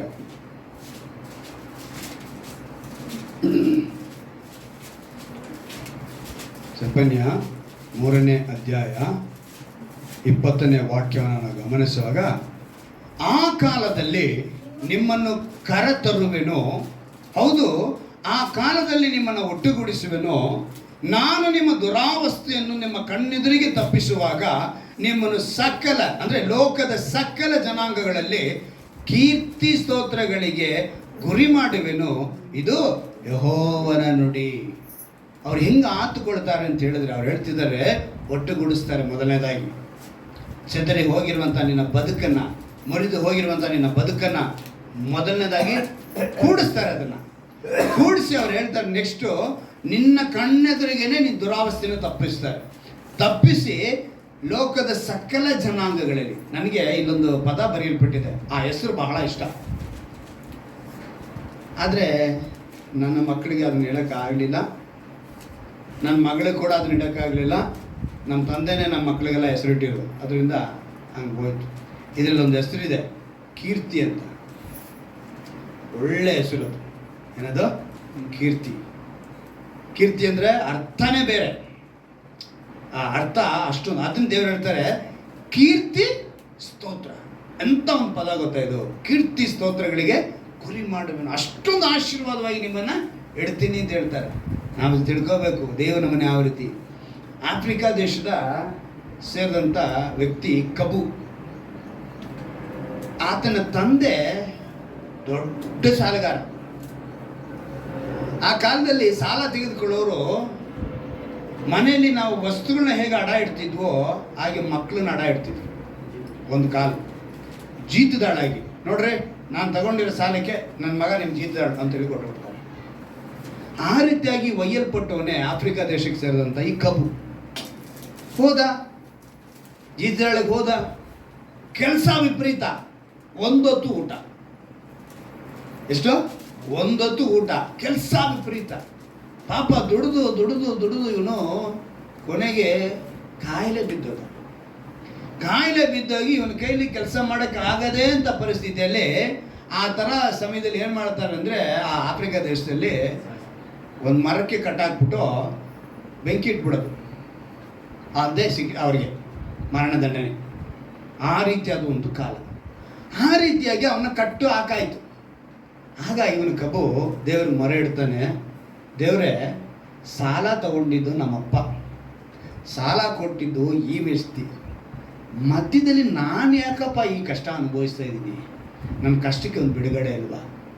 ನೀನು ನನ್ನ ರಕ್ಷಿಸಿದ್ರೆ ನಾನು ನಿನ್ನ ಸೇವಕನಾಗಿ ಇರ್ತೀನಿ ಅಂತೇಳಿ ಅವನು ಪ್ರೇಯರ್ ಮಾಡ್ತಾನೆ. ನೋಡಿ, ಆ ಕ್ಷಣದಲ್ಲಿ ಒಂದು ಬೆಳಕು ಕಾಣಿಸ್ತೈತೆ. ಆ ಸರಪಣಿಗಳೆಲ್ಲ ಕಡಿಸಲ್ಪಡ್ತೈತೆ, ಅವನು ಕಟ್ಟಾಗಿದ್ದೆಲ್ಲ ಬೆಂಕಿ ಹಾರೋಗುತ್ತೆ. ಅವನಲ್ಲಿಂದ ಓಡಿ ಹೋಗುವಂಥ ಒಂದು ಶಬ್ದನ ಅವನು ಕೇಳಿಸುತ್ತೆ. ಸುತ್ತಲಿರೋರು ಬೆಳಕು ನೋಡ್ತಾ ಇದ್ದಾರೆ, ಅವನ ಸರಪಣಿ ಕಳಿಸೋದು ಬಿಚ್ಚನ್ನು ನೋಡ್ತಾ ಇದ್ದಾರೆ, ಆ ಶಬ್ದನ ಕೇಳಿಸ್ಕೊತಾ ಇದ್ದಾರೆ. ಓಡಿ ಹೋಗುವಂತ ಯಾರೂ ಬಂದು ಅವನ್ನ ಹಿಡಿಲಿಲ್ಲ. ಏನು ಮಾಡಲಿಲ್ಲ? ಯಾರು ಹಿಡಿಲಿಲ್ಲ. ಓಡಿ ಹೋದ. ಅವನು ಹೋಗಿ ನಿಂತು ಜಾಗದಲ್ಲಿ ಒಂದು ಪ್ರೇಯರ್ ಮೀಟಿಂಗ್ ನಡೀತಾ ಇದೆ. ಆ ಪ್ರೇಯರ್ ಮೀಟಿಂಗಲ್ಲಿ ಆ ಸೇವಕರು ಒಂದು ಮಾತನ್ನು ಹೇಳ್ತಾ ಇದ್ದಾರೆ, ಸೌಲ ಹಿಂಸೆ ಪಡಿಸ್ತಾ ಇದೆಯಾ ನನ್ನ, ನೀನು ಹಿಂಸೆ ಪಡಿಸ್ತಾ ಇದೆಯಾ ಅಂತ ಹೇಳಿ ಒಂದು ಶಬ್ದ ಬರ್ತಾ ಇದೆ, ವಾಣಿ ಬರ್ತಾ ಇದೆ. ಅವನಿಗೊಂದು ಬೆಳಕು ಕಾಣಿಸ್ತಾ ಇದೆ. ಸೌಲನಿಗೆ ಕಣ್ಣು ಕಾಣಿಸ್ತಿರ ಹೋಗುತ್ತೆ. ಆ ಸೌಲನಿಗೆ ಆ ವಿಷಯನ ಹೇಳ್ಬೇಕಿರೆ ಅವನು ಹೇಳ್ತಾನೆ, ಕಬು ನನಗೆ ಅದೇ ಥರ ಬೆಳಕು ಕಾಣಿಸ್ತು ಅಂತ ಕಿರಿಸ್ತಾನೆ. ಎಲ್ಲರೂ ನೋಡ್ತಾ ಇರ್ತಾರೆ ಇವನ್ನ. ಸ್ಟೇಜಲ್ಲಿ ಇದ್ದಂಥ ಸೇವಕರು ನೋಡ್ತಾರೆ ಇವನು ಕಿರಿಸ್ತಾ ಇರೋದನ್ನ. ನಾನು ಆ ಬೆಳಕು ನೋಡಿದೆ, ಅದರ ಸೇವಕನಿಗೊಂದು ದೇವರ ಪವಿತ್ರಾತ್ಮ ಹೇಳ್ತಾನೆ, ನನ್ನ ಸೇವಕನು ಅವನು ಅಂತ. ಮೀಟಿಂಗ್ ಮುಗೀತು, ಸೇವಕರು ಬಂದರು, ಇವನ್ನ ಕರೆದ್ರು. ಇವನು ಹತ್ತಿರಕ್ಕೆ ಸೇರಿಸ್ಕೊಳ್ಳೋಷ್ಟು ಏನಾಗಿಲ್ಲ, ನೀಟಾಗಿಲ್ಲ. ಅರಬೆತ್ತಲೆ ಅವನಿಗೆ. ಏನವನು ಅರಬೆತ್ತಲೆ ಅಂದರೆ ಬಟ್ಟೆ ಅವನಿಗೆ ಪೂರ್ತಿಯಾಗಿ ಇರಲಿಲ್ಲ. ಅವನ್ನ ಕರೆದು ಸ್ನಾನ ಮಾಡಿಸಿ ಊಟ ಕೊಡಿಸಿ ಅವನ ಸೇವೆಯಲ್ಲಿ ಅವನ್ನ ಇಟ್ಕೊಂಡ್ರು. ಅವನ ಸೇವೆಯಲ್ಲಿ ಅವನು ಬೆಳೀತಾನೆ, ಅವ್ರ ಜೊತೆನೇ ಪಳಗ್ತಾನೆ, ಬೆಳೀತಾ ಹೋಗ್ತಾನೆ. ದೇವರು ನನ್ನ ಕಾಪಾಡಿದ, ನಾನು ಬೆಳೀಬೇಕು ಅಂತೇಳಿ ಬೆಳೀತಾನೆ. ಒಂದು ದಿವಸ ಅವರು ಯೂನಿವರ್ಸಿಟಿಗೆ ಹೋದಾಗ ನನಗೆ ಸ್ವಲ್ಪ ಕೆಲಸ ಇದೆ, ನೀನು ಇಲ್ಲೇ ಇರು, ನಾನು ಒಳಗೋಗಿ ಬರ್ತೀನಿ ಅಂತೇಳಿ ಅವ್ರು ಹೋಗ್ತಾರೆ. ಇವನು ಅಲ್ಲಿ ಕುಂತಿದ್ದವನಿಗೆ ಯೋಚನೆ, ನಾವಾಗಿ ಏನು ಮಾಡಿದ್ವಿ, ಏನಪ್ಪ ದೇಶ ಬಿಟ್ಟು ದೇಶ ಕರ್ಕೊಂಬಂದ್ಬಿಟ್ಟು ಇದ್ದಕ್ಕಿದ್ದಂಗೆ ಈ ಸ್ಥಳದಲ್ಲಿ ಗುಣಿಸ್ಬಿಡೋಗ್ಬಿಟ್ರೆ ನಾನು ಯಾರನ್ನು ಮಾಡಲಿ, ಏನು ನೋಡಲಿ ಅಂತ ಅವನು ಆ ರೀತಿ ಯೋಚನೆ ಕಬ್ಬು. ಆ ಸ್ಥಳದಲ್ಲಿ ಆ ಯೂನಿವರ್ಸಿಟಿಯಲ್ಲಿ ಎಲ್ಲ ಯವನದ ಇವರು ಒಳಗಡೆ ಹೋದವರು ಬಂದು ನೋಡುವಾಗ ಅವನ ಸುತ್ತಲೂ ಸುಮಾರು 150 ಯವನಸ್ಥರು ಮೊಣಕಾಲು ಹಾಕಿ ಕಣ್ಣೀರು ಹಾಕ್ತಾ ಇದ್ದಾರೆ. ಒಂದು ಕ್ಷಣ ಅವನ ಬಿಟ್ಟೋಗಿದ್ದಕ್ಕೆ ಆ ಕಬು ತನ್ನ ದೇವರ ನಾಮನ ಮಹಿಮೆಪಡಿಸ್ಬೇಕಂತೇಳಿ ಅವನು ಸುವಾರ್ತೆ ಹೇಳಿದ್ದಾನೆ, ಎಲ್ಲರೂ ಒಪ್ಪಿಸಿಕೊಡ್ತಾ ಇದ್ದಾರೆ. ಅಲ್ಲೆಲ್ಲೂಯ್ಯ. ಆ ರೀತಿಯಾಗಿ ಆ ಕಬು ಕೊನೆಗೆ ಆ ಕಬು ಎನ್ನ ಹೆಸರು ಹೋಗಿ ಸ್ಯಾಮ್ಯಲ್ ಮೋರಿಸ್ ಅಂತ ಹೇಳಿ ಆಫ್ರಿಕಾ ದೇಶದಲ್ಲಿ ಒಂದು ಉತ್ತಮ ಸೇವಕನಾಗಿ ನಿಂತರು. ಅಲ್ಲೆಲ್ಲೂಯ್ಯ. ಕಾರಣ ಎಂಥ ಶೋಧನೆ ಬಂದರೂ ಕೂಡ ಹದ್ದುಗಳು ಹೇಗೆ ತನ್ನ ಮರಿಗಳ ಬಳಿಯಲ್ಲಿ ಹಾರಾಡುವಂತೆ ಇಸ್ರಾಯೇಲಿನ ದೇವರು ತೂಕಡಿಸುವುದಿಲ್ಲ, ನಿದ್ರಿಸುವುದಿಲ್ಲ. ಅವ್ರೇನ್ ಮಾಡ್ತಾರೆ, ನಮ್ಮ ಬಳಿಯಲ್ಲೇ ಹಾರಾಡ್ತಾ ಇರ್ತಾರೆ, ನಮ್ಮ ಜೊತೆಗೆ ಇರ್ತಾರೆ, ನಮ್ಮನ್ನ ಬಿದ್ದು ಹೋಗೋದಕ್ಕೆ ಬಿಡೋದಿಲ್ಲ. ಅವ್ರೇನ್ ಮಾಡ್ತಾರೆ, ಕರ್ಕೊಂಡು ಹೋಗ್ತಾರೆ ಮೇಲಕ್ಕೆ. ಆದ್ರೆ ನೀನು ನಾನು ತಿಳ್ಕೋಬೇಕಾಗಿರೋದು, ಆತನ ಮಕ್ಕಳಾಗಿರ್ಬೇಕು, ನಾವು ಆತನಿಗೆ ವಿಧೇಯರಾಗಿರ್ಬೇಕು. ದೇವರು ಅದನ್ನೇ ಬಯಸೋದು. ಅದಕ್ಕೆ ಇವತ್ತು ನಮ್ಮಲ್ಲಿ ತಗೊಂಬಂದಿದ್ದಾರೆ. ನಾವೇನ್ ಮಾಡಬೇಕು, ಇದೆಲ್ಲ ಹೇಳೋದಕ್ಕೆ ಕಾರಣ ಏನಂತೇಳಿದ್ರೆ, ಅವ್ರು ಒಟ್ಟುಗೂಡಿಸ್ತಾರೆ, ದುರಾವಸ್ಥೆಯನ್ನು ತಪ್ಪಿಸ್ತಾರೆ, ಕಣ್ಣೀರನ್ನ ಒರೆಸ್ತಾರೆ. ಲೋಕದ ಸಕಲ ಜನಾಂಗಗಳ ಮಧ್ಯದಲ್ಲಿ ಈ ತಿಂಗಳ ವಾಗ್ದಾನ ನೆನಪಿಸ್ಕೊಳ್ಬೇಕು. ನೀವು ಭಯಭ್ರಾಂತರಾಗಬೇಡಿ, ಬಲಗೊಳ್ಳಿರಿ, ಹೆದರಬೇಡಿರಿ. ನಿಮ್ಮ ದೇವರಾದ ಯೆಹೋವನು ನಿಮ್ಮನ್ನ ಎಲ್ಲಿ ಕರ್ಕೊಂಡ್ಬರ್ತೀನಿ ಅಂತ ಹೇಳಿದ್ರು, ಮುಗಿ ತೀರಿಸುವುದಕ್ಕೆ ಬರ್ತೀನಿ ಅಂತ ಹೇಳಿದ್ರು. ನಿಮ್ಮ ದೈವಿಕ ಪ್ರತಿಫಲವನ್ನ ಕೊಡುವುದಕ್ಕೆ. ಅಲ್ಲಿಗೆ ನಾನು ವಾಕ್ಯ ಹೇಳಿ ನಾನೇ ಬಾಯ್ಪಾಠ ಮಾಡಿ ನಾನೇ ಇಟ್ಕೋಬೇಕು, ನೀವ್ಯಾರು ಏನು ಹೇಳಲ್ಲ. ನೀವು ಈ ಕಿವಿಯಲ್ಲಿ ಕೇಳಿ ಕಿವಿಯಲ್ಲಿ ಬಿಟ್ಬಿಡೋ ಇವರು ನೀವಲ್ಲ. ನಾನು ಇದನ್ನ ಒಳಗೆ ಇಟ್ಕೋಬೇಕು, ಬಾಯಾಟ ನಾನು ಮಗ್ಗಿ ಓದ್ದಾಗೆ ಬಾಯ್ಪಾಠ ಮಾಡ್ಕೊಂಬ ನಿಮ್ಗೆ ಹೇಳ್ತಾ ಇರ್ಬೇಕು. ಯಾವಾಗಲೂ ಹೇಳ್ತೀನಿ, ವಾಗ್ದಾನನ ಆ ತಿಂಗಳು ಡೈಲಿ ನೀವು ಹೇಳಿದ್ರೆ ನಿಮ್ಗೆ ಜ್ಞಾಪಕದಲ್ಲಿರುತ್ತೆ. ನಾನು ಡೈಲಿ ಹೇಳ್ತೀನಿ, ನಾನು ಹಾಸಿಗೆಯಿಂದ ಎದ್ದೇಳಿದ ತಕ್ಷಣ ಫಸ್ಟ್ ನಾನು ವಾಗ್ದಾನ ಹೇಳ್ತೀನಿ, ಈ ವಾಗ್ದಾನ ನೀನು ಕೊಟ್ಟಿದ್ದೆ ತಿಂಗಳು, ಇದನ್ನು ನನ್ನ ಬದುಕಿನಲ್ಲಿ ನಾನು ಸ್ವತಂತ್ರಿಸ್ಕೊಳ್ಬೇಕು, ನಾನು ಇದು ನನಗೆ ಅಪ್ಲೈ ಮಾಡ್ಕೊತೀನಿ ಅಂತ ಹೇಳ್ತೀನಿ. ನಾನು ನನಗೆ ಅಪ್ಲೈ ಮಾಡ್ಕೊಳ್ತೀನಿ. ಆಮೇಲೆ ನಾನು ಸುತ್ತಲಿರೋರಿಗೆ, ನನ್ನ ಜೊತೆಗಿರೋ ಎಲ್ರಿಗೂ. ನೋಡಿ, ನಿನ್ನೆ ದಿವಸ ನಾನು ಗಾಡಿಯಲ್ಲಿ ಹೋಗ್ತಾ ಇದ್ರೆ ಪಕ್ಕದಲ್ಲೇ ಒಂದು ಬುಲೆಟಲ್ಲಿ ಬರ್ತಾ ಇದ್ದವನು. ಅವನು ಬ್ಯಾಲೆನ್ಸ್ ತಪ್ಪಿ ನನ್ನ ಗಾಡಿ ಮೇಲೆ ಬಿದ್ದು ನನ್ನ ಗಾಡಿ ಬಂಪರ್ ಕಿತ್ಕೊಂಡು ಹೋಗಿ, ನನ್ನ ಗಾಡಿ ಮಿರರ್ ಹೊಡೆದೋಗಿ, ನನ್ನ ಡೋರೆಲ್ಲ ಇದಾಯಿತು. ಏನು ಮಾಡೋದು? ನನ್ನ ಕಾಪಾಡಿದ್ಯಾರು? ನನ್ನ ದೇವರು. ಅವನು ಏನಾದ್ರು ಒಳಗಡೆ ಬಿದ್ದು ಕೆಳಗಡೆ ತಲೆ ಬಿಟ್ಬಿಟ್ಟಿದ್ರೆ ಕಾಲು ಅವನ ಚಕ್ರ ತಲೆ ಮೇಲೆ ಹತ್ಬಿಡೋದು. ಆದರೆ ಆ ಕಡೆ ಬಿದ್ದವನು ಇಲ್ಲ, ಆ ಕಡೆ ಬಿದ್ದಾಗ ಬೇರೆ ಗಾಡಿಯನ್ನು ಆ ಕಡೆ ಬಂತ ಇಲ್ಲ, ಆ ಕಡೆ ಎಲ್ಲ ಜನ ಬಂದು ಸೇರಿಕೊಂಡ್ರೆ ಅವ್ನು ಎತ್ತಾ ಇದ್ರು. ಅವ್ನು ಎದ್ದು ನಿಂತು ನನಗೆ ತಲೆ ಚಕ್ರ ಬಿದ್ದೋದ. ಆಮೇಲೆ ಅವನು ಎದ್ದು ನೋಡ್ತಾನೆ, ನನ್ನ ಗಾಡಿ ನೋಡ್ತೀನಿ, ಬಂಪರ್ನ ಕುಂಡಿಸ್ಕೊಂಡು ಎಲ್ಲ ಕ್ಲಿಪ್ ಸಿಸ್ಟಮ್ ಎಲ್ಲ ಬಂಪರ್ ಕುಂಡಿಸ್ಕೊಂಡು, ಗ್ಲಾಸ್ ಕವರ್ ಎಲ್ಲ ಕುಂಡಿಸ್ಕೊಂಡು, ಎಲ್ಲ ಕ್ಲಿಪ್ ಸಿಸ್ಟಮ್ ಏನೋ ಕೂತ್ಕೊಂಡು, ಏನು ಗಾಡಿ ಸ್ವಲ್ಪ ಸ್ಕ್ರಾಚಸ್ ಆಯಿತು. ಈಗೇನು ಮಾಡೋಕ್ಕಾಗುತ್ತೆ? ಅವನಾಗಿ ಎಡಿ ಬಿದ್ದುಬಿಟ್ಟ. ಆದರೂ ದೇವರು ನಮ್ಮನ್ನು ಏನು ಮಾಡ್ತಾರಲ್ಲಿ ಕಾಪಾಡ್ತಾರೆ ಅಂತ ಹೇಳ್ತೀವಿ ನಾವು. ಆ ರೀತಿಯಾಗಿ ವಾಗ್ದಾನಗಳನ್ನ ನಾವೇನು ಮಾಡ್ಕೋಬೇಕು, ನೆನಪಿಸ್ಕೊಳ್ಬೇಕು, ಅದನ್ನು ಹೇಳ್ತಾ ಇರಬೇಕು. ಅಂದರೆ ಅಪ್ಲೈ ಮಾಡ್ಕೋಬೇಕು. ನಾವು ಹೇಳ್ತಾನೆ ಅದನ್ನ ಬಾಯ್ಪಾಠ ಆಗೋದು. ಹಾಗೆ ದೇವರು ಏನು ಮಾಡಿದ್ರು, ದೈವಿಕ ಪ್ರತಿಫಲವನ್ನು ಕೊಡುವುದಕ್ಕೂ ತಾನೇ ಬಂದು ರಕ್ಷಿಸುವನೆಂದು ಹೇಳಿ ಅವರಿಗೆ ಹೇಳ್ರಿ ಅಂತ ಹೇಳಿದ್ರು ಅಲ್ವಾ, ಅನ್ಯರಿಗೆ. ನಾವು ಅದನ್ನು ಹೇಳೋರಾಗಿರ್ಬೇಕು. ದೇವರು ಏನು ಮಾಡಿದ್ರು, ಅವನಿಗೆ ಇದನ್ನ ವಾಕ್ಯನ ನಾವು ಇರಿಸ್ಕೊಂಡ್ವಿ. ಇವತ್ತು ನಮ್ಮನ್ನು ಕೂಡ ಯಾವ ರೀತಿಯಾಗಿ ಆತುಕೊಳ್ತಾರೆ ಅಂತ ಹೇಳಿ ನಮ್ಗೆ ಒಂದು ಪ್ರಶ್ನೆ ಬಂದ್ಬಿಟ್ರೆ, ಭಾನುವಾರ ಮಾತ್ರ ಆತುಕೊಳ್ತಾರೆ ನಮ್ಮನ್ನ, ಅಥವಾ ಕ್ರಿಸ್ಮಸ್ ಮಾತ್ರ ಆತುಕೊಳ್ತಾರ, ಅಥವಾ ಗುಡ್ ಫ್ರೈಡೆಗೆ ಮಾತ್ರ ಆತುಕೊಳ್ತಾರ, ಅಥವಾ ನಮ್ಮನ್ನ ರಿಸರ್ವೇಷನ್ ಡೇ ಅಂತ ಮಾಡ್ತಿಲ್ಲ ಆ ಟೈಮ್ ಮಾತ್ರ ನಮ್ಮನ್ನ ಆತುಕೊಳ್ತಾರ, ನಡೆಸ್ತಾರ, ಅಥವಾ ಇನ್ನೂ ಬೇರೆ ದಿವಸಗಳು? ಆ ರೀತಿ ಅಲ್ಲ. ಸತ್ಯವೇದ ಹೇಳುತ್ತೆ, ಒಂದು ಬೊಂಬಾಟ್ ವಾಕ್ಯ ಹೇಳ್ತೀನಿ ನೋಡಿ. ಯೆಶಾಯನ ಪ್ರವಾದಿಯ ಗ್ರಂಥ 58ನೇ ಅಧ್ಯಾಯ 11ನೇ ವಾಕ್ಯ.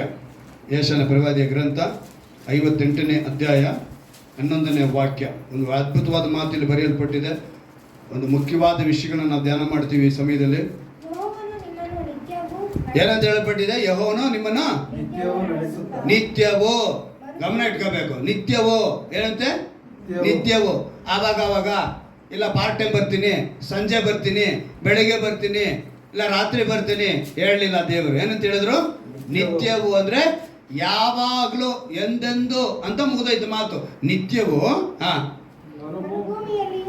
ಎಲ್ಲಿ? ಮರುಭೂಮಿಯಲ್ಲಿಯೂ ನಿಮ್ಮ ಆತ್ಮವನ್ನು ತೃಪ್ತಿಗೊಳಿಸಿ ನಿಮ್ಮ ಎಲುಬುಗಳನ್ನು ಸಸಾರ ಮಾಡುವನು. ನೀವು ಯಾವುದಕ್ಕಂತೆ? ನೀವು ತಂಪಾದ ತೋಟಕ್ಕೂ ನೀರಿಗೆ ಮೋಸವಿಲ್ಲದ ಬುಗ್ಗೆಗೂ ಸಮಾನವಾಗುವರಿ. ಬುಗ್ಗೆ ಅಂದ್ರೇನು ಅಲ್ವಾ? ಈಗ ನಿಮ್ಮಿಂದ ಏನು ಉಕ್ಕಬೇಕು? ಬುಗ್ಗೆ ಉಕ್ಕಬೇಕು. ಮೋರಿ ವಾಸನೆ ಉಕ್ಕೋದಲ್ಲ, ಸುವಾಸನೆ ಉಕ್ಕಬೇಕು. ನಿಮ್ಮಿಂದ ಏನು ಉಕ್ಕಬೇಕು? ನಮ್ಮ ಬಾಯೇ ಶುದ್ಧವಾಗಿಲ್ಲ ಬ್ರದರ್. ಬಾಯಲ್ಲೇನು ಬ್ರಷ್ ಮಾಡಿಲ್ಲ ಅಂದ್ರೆ ಅದು ದುರ್ವಾಸನೆನೇ, ಒಳ್ಳೆ ಮಾತು ಬಂದಿಲ್ಲ ಅಂದರೆ ಅದು ದುರ್ವಾಸನೆನೇ. ಸೊ ನಾವೇನಾಗಿರ್ಬೇಕು? ಮೋಸವಿಲ್ಲದ, ಯಾವುದಕ್ಕೆ? ನೀರಿಗೆ, ತಂಪಾದ ತೋಟಕ್ಕೂ ನೀರಿಗೆ ಮೋಸವಿಲ್ಲದ ಬುಗ್ಗೆಗೂ ಸಮಾನವಾಗಿರಬೇಕು. ಅವಾಗ ಬುಗ್ಗೆ ಅಂತ ಹೇಳುವಾಗ ನಾನು ನಿಮ್ಮನ್ನೊಂದು ಪ್ರಶ್ನೆ ಮಾಡಿದ್ವಿ. ಇವತ್ತು ಬೇಸಿಗೆ ಕಾಲದಲ್ಲಿ ಎಷ್ಟೋ ಬೋರ್ವೆಲ್ಗಳಲ್ಲಿ ಏನಿಲ್ಲ ಅಲ್ವಾ? ಆ ರೀತಿನ ಸಮಯಕ್ಕೆ ತಕ್ಕನಾಗಿ ಮಾತ್ರ ನಾವು ಹಂಗೆ ಅಂದರೆ ಭಾನುವಾರದಲ್ಲಿ ನಾವು ಬೇಸಿಗೆ ಕಾಲದಲ್ಲಿ ಇದ್ದಂಥ ಮಳೆಗಾಲದಲ್ಲಿ ಇದ್ದಂಥ ಬೋರ್ವೆಲ್ ಇದ್ದಂಗೆ. ಮಳೆಗಾಲದಲ್ಲಿ ನೀವು ಬೋರ್ ಕುರೀರಿ, ನೀರು ಚೆನ್ನಾಗಿ ಸಿಗುತ್ತೆ. ಆ ರೀತಿಯಾಗಿ ನಾವು ಚರ್ಚಿಗೆ ಬಂದಾಗ ನಾವು ಹುಚ್ಚವಾಗಿರ್ತೀವಿ. ಬೇಸಿಗೆ ಕಾಲಕ್ಕೆ ನೀರು ಇಲ್ಲ, ಚರ್ಚಿಂದ ಹೋಗಿದ ತಕ್ಷಣ ನಾವು ಬೇಸಿಗೆ ಕಾಲ, ಚರ್ಚ್ ಒಳಗೆ ಬಂದರೆ ನಾವು ಮಳೆಗಾಲ, ಆಮೇಲೆ ಚಳಿಗಾಲ ಅಂತ ಬರುತ್ತೆ. ಆವಾಗ ಉಗುರಿಗೂ ಇಲ್ಲ, ಬೆಚ್ಚಗೂ ಇಲ್ಲ. ಆ ರೀತಿಯಾಗಿ ನಮ್ಮ ಬದುಕು. ಅದೆಲ್ಲ ದೇವರು ಹೇಳಿದ್ದು. ಹೇಗೆ ಹೇಳ್ತಿದ್ದಾರೆ ಇಲ್ಲಿ? ಮಳೆಗಾಲ ಮಾತ್ರ ಉಕ್ಕಿ ಹರಿಯುವಂಥ, ಬೇಸಿಗೆ ಕಾಲಕ್ಕೆ ಇಲ್ಲದೆ ಹೋಗುವಂಥ ಅಂಥ ಬದುಕಲ್ಲ ದೇವರು ಆತುಕೊಳ್ಳೋದು. ನಿತ್ಯವೂ ನಾವು ಬುಗ್ಗಿವಾಗಿರೋದಕ್ಕೆ. ಅದಕ್ಕೆ ನಿಮ್ಗೊಂದು ಘಟನೆ ಹೇಳಕ್ಕೆ ಬಯಸಿದೆ. ಎಲ್ರಿಗೂ ಎಲೆಯ ಘಟನೆ ಗೊತ್ತಲ್ಲ? ಎಲೆ ಏನು ಮಾಡಿದ್ರು? 3 ವರ್ಷ 6 ತಿಂಗಳು ಮಳೆ ಬಾರ್ದು ಅಂತ. ಈಗ ನಿಮ್ಮನ್ನು ಪ್ರಶ್ನೆ ಮಾಡ್ತೀನಿ, ಮಳೆ ಬರಬಾರ್ದು ಅಂತ ಅವರು ಪ್ರಾರ್ಥನೆ ಮಾಡಿದ್ದು ರೈಟಾ ರಾಂಗ?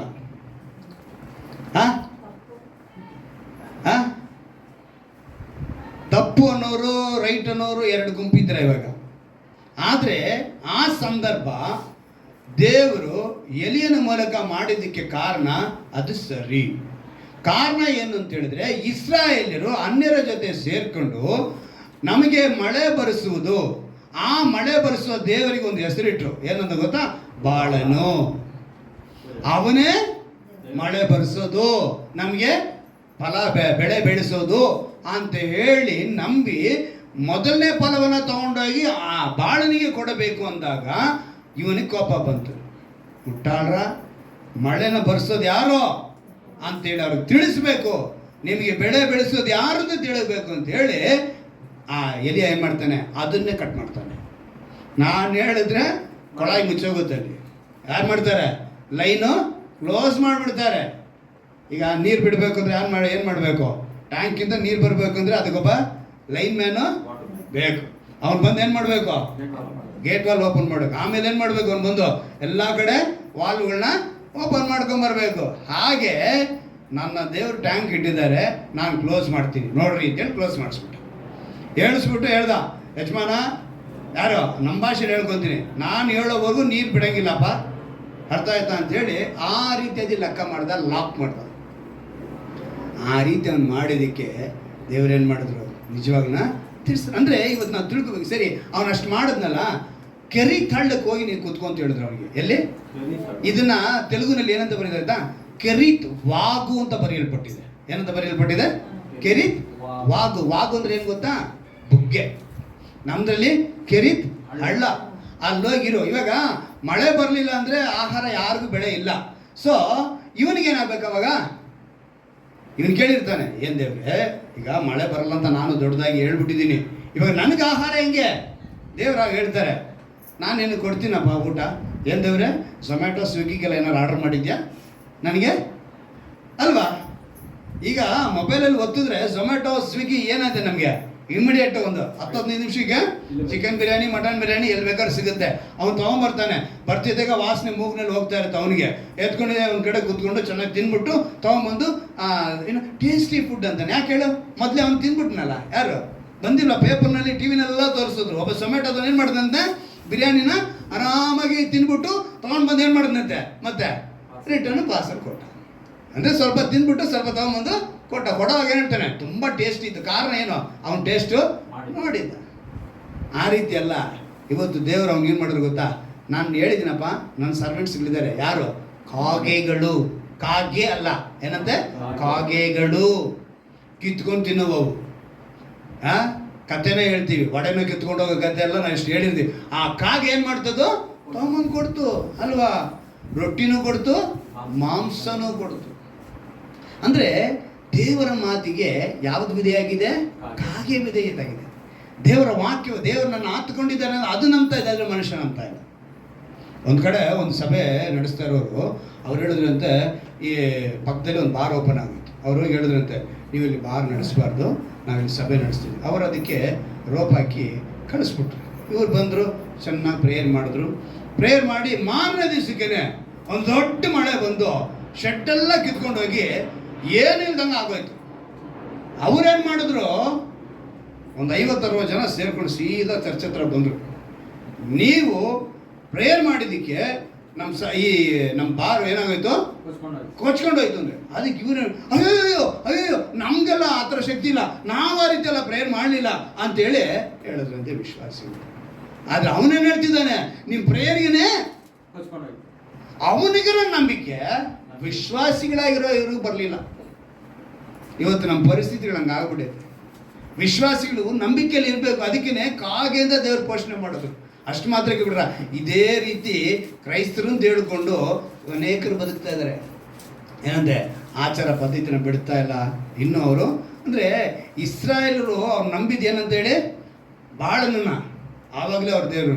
ಇವತ್ತು ಕ್ರೈಸ್ತರನ್ನು ಹೇಳ್ಕೊಂಡು ಇನ್ನೂ ಅನೇಕ ಒಬ್ಬರು ಹೇಳದಂತೆ ಬಂದು, ಬ್ರದರ್ ತುಂಬ ದಿವಸ ನಾನು ಟ್ರೈ ಮಾಡ್ತಾ ಇದ್ದೀನಿ ನನ್ನ ಮನೆ ಆಶೀರ್ವಾದಕ್ಕೋಸ್ಕರ. ಒಬ್ಬ ವ್ಯಕ್ತಿ ಬಂದು ಏನಿಲ್ಲ ನನಗೆ ಹೇಳಿದ್ದು, ಈ ಕಿಟಕಿನ ಕಿತ್ತಿ ಅಲ್ಲಿ ಇಟ್ಬಿಡು ಅಂತ ಹೇಳ್ದ. ಈಗ ನೀನು ಮಾಡಿದ್ದೇನು, ದೇವ್ರನ್ನ ಅವಮಾನ ಪಡಿಸ್ದಂಗೆ. ಕಿಟಕಿ ತೆಗೆದು ಅಲ್ಲಿ ಇಟ್ಬಿಡು, ಬಾಗಿಲು ತೆಗೆದು ಇಲ್ಲಿ ಇಟ್ಬಿಡು.